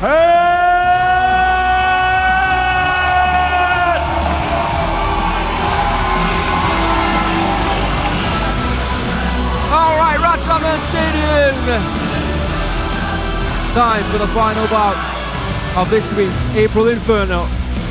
Maria Eduarda, Pinpetch, Brazil, Thailand. Nami gets us underway. 3 2-minute rounds. Oh, straight out of the gate, the Queen of Fire means business. Certainly trying to heat up things from the get-go. These strikes are plenty hit from Maria Eduarda, who did this weight by 5 pounds. I mean, as expected, a lot of forward pressure here from Maria Eduarda. Yeah, and Pinpetch will have to get used to those hand strikes, those from Maria. Doesn't look too bad in the clinch as well. This is where Pinpetch likes the wood. Oh, big elbow there within the clinch there from Eduarda. Oh, good positioning there from Pinpetch, but then regains the position there from Maria back on the outside. Tries to lead in with that short, sharp elbow from Pinpetch. Targeting the legs now from Eduarda. Both standing toe-to-toe, not afraid to trade heavy blows. Here comes Pinpetch again within the clinch. But Maria delivering some nice knee strikes of her own. And then looking for the elbow strikes. That's just Pinpetch trying to fire one back. This has been a brutal round so far, Joe. Coming third, 40 seconds left on the clock here in round 1. Oh, a swing and a miss there from Eduarda. But then the left kick comes through there from Pinpetch. But straight weapons down the line there. Big right, then a left hook. And another straight right. Nicely timed from Eduarda. Popping that left jab. Pinpetch fires on her right hand of her own back to the Queen of Fire. Oh, nearly extinguishes the fire with that big left knee. Pinpetch flies in. Oof, ferocious. 7 seconds left on the clock here. Time flies. Oh, the coals are still burning hot here from Eduarda though. And a round 1. Both fighters delivering a tremendous output in that round. Absolutely fantastic work and work ethic from both those two. It's going to be difficult to separate these two. I think there's an argument you can make for both, but I just feel that potentially Maria did a little bit more work. Let's have a look at these strikes though from Pinpetch. Sensational, using that height of hers. She is 2 centimeters tall. It feels a little bit more than that. Yeah, I think in regards to the punch ratio, just combinations upon combinations, straight fire right down the line, rapid, non-stop there from Eduarda. See what the judges have to say. Ladies and gentlemen, in round 1, all 3 judges scored 10-9 in favor of the red corner. Long Nook in a debut, Som Ratsuni, Kwan Jai Pancake, Barbara Aguirre for the title. Last time out, earlier in January, she lost to Eva Poto, but wins over Daniel Miranda, Sevgi Dogan, Karaket, and Zarina Islamova, and a draw against Mary. Here we are, round number 2. A lot of work to be done here from Pinpetch. Again, straight out of the gates like a racehorse here from Eduarda. Firing off on all cylinders, pure aggression. Mitigated there from Pinpetch, double pushover. You can see the strikes landing in round 1, favouring the Queen of Fire. And we pretty much left off round number 1. Here in round number 2, look at this. The clinch, the knees, the output from both these two. Both desperate for a win, clearly. Both fighters coming off the back of 2 losses, it should be noted. Now Pinpetch, she is 9-2 in her last 11 fights. Work from Maria. Timed deep there from Maria Eduarda, destabilising Pinpetch. But Pinpetch returns with rapid fire of her own. But big stabbing knee nearly folding her in half. You can see Pinpetch starting to tire. Looking for the elbow strike. Wide off the mark, Joe Comerford. 45 seconds to go here in the second round. Beautiful low kicks. And she's hurting Pinpetch with those. She's off balancing it. If it ain't broke, don't fix it, as they say. Goes up top with that right kick. Nearly taking her off her feet with that inside sweep. It's all about timing with those. Yeah, deep breaths there from Pinpetch. Here, I think, no, she's lost this round now. Left high kick from Maria. Looking very much in control, and there's another beautifully timed left kick. It's the puncher versus the kneer, but it's the kicks that are getting the job done here in round at number 2. Joe Comerford, 8 seconds left on the clock. Maria trying to prove that she's got it all, not just a puncher, but also has the footwork and the cerebral ability to out-technique a technician. And I think that's exactly what she did. She was able to move away, keep away from those knee strikes, deliver those kicks to the body, and continue to throw some very nice punches indeed. Let's have a look at the highlights from that second round at Joe Comerford. There, that low kick clearly hurting and slowing down Pinpetch. And Maria took full advantage of that inability to move around the ring. And then it was all about the back foot fighting, the left kicks upstairs, picking her shots.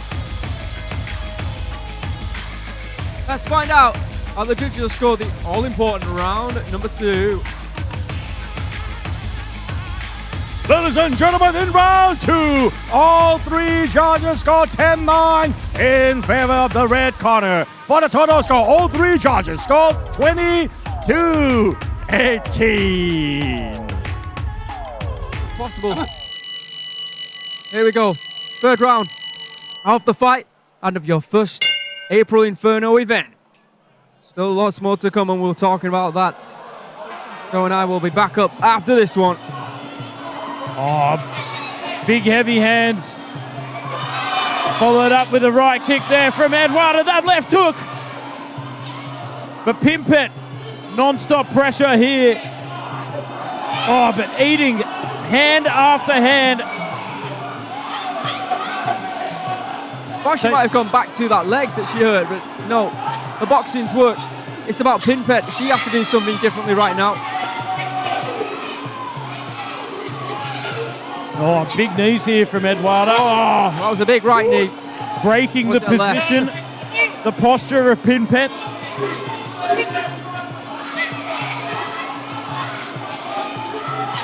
Oh, big elbow from Maria.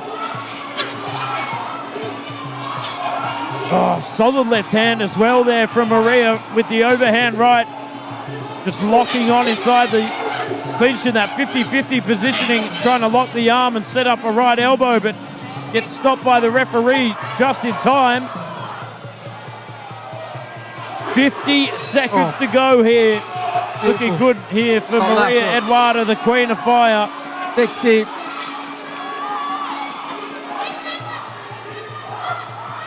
Pinpetch still chasing. Oh, elbow, straight punches in bunch. Oh, well. big hands. Maria, the Queen of Fire, looking to finish the fight here. Oh, Pinpetch trying to deliver some elbows. So, of course, try and knock her down, knock her out. 20 seconds to go here, Aaron. Non-stop action. Oh, big, a left kick over the top, followed up with the left hook. Combinations upon combinations here from Maria Eduarda on absolute fire, and rightly so. And there it is, my friend. Another flawless performance there from Maria Eduarda. Well, she needed it. Goes 4-6 here on RWS. She didn't want to lose her 7th fight and 3 on the bounce, so that was a very important win for Maria Eduarda. A little bit disappointed with the fact that she didn't make the weight, the agreed weight of 113 pounds. So I hope to see Pinpetch back, and I hope to see Pinpetch facing someone who can make that weight, because obviously I think RWS have in mind that she could potentially be a future title contender for the new 112-pound female division. Let's have a look at the highlights. Maria Eduarda, absolutely exceptional over rounds 2 and 3. Round number 1, more of an even one, but certainly in rounds 2 and 3, Eduarda was clearly the better of the two fighters. So it's going to be a victory for her as we hand over to Mr. Bia. Ladies and gentlemen, after 3 rounds of Muay Thai action, we go to the judges' scorecard. All 3 judges scored this bout 30-27. Declaring your winner by way of unanimous decision.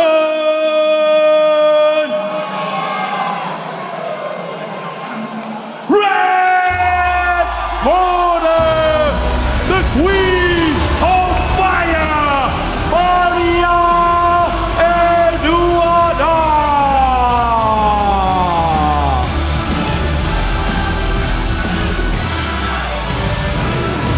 Onto her.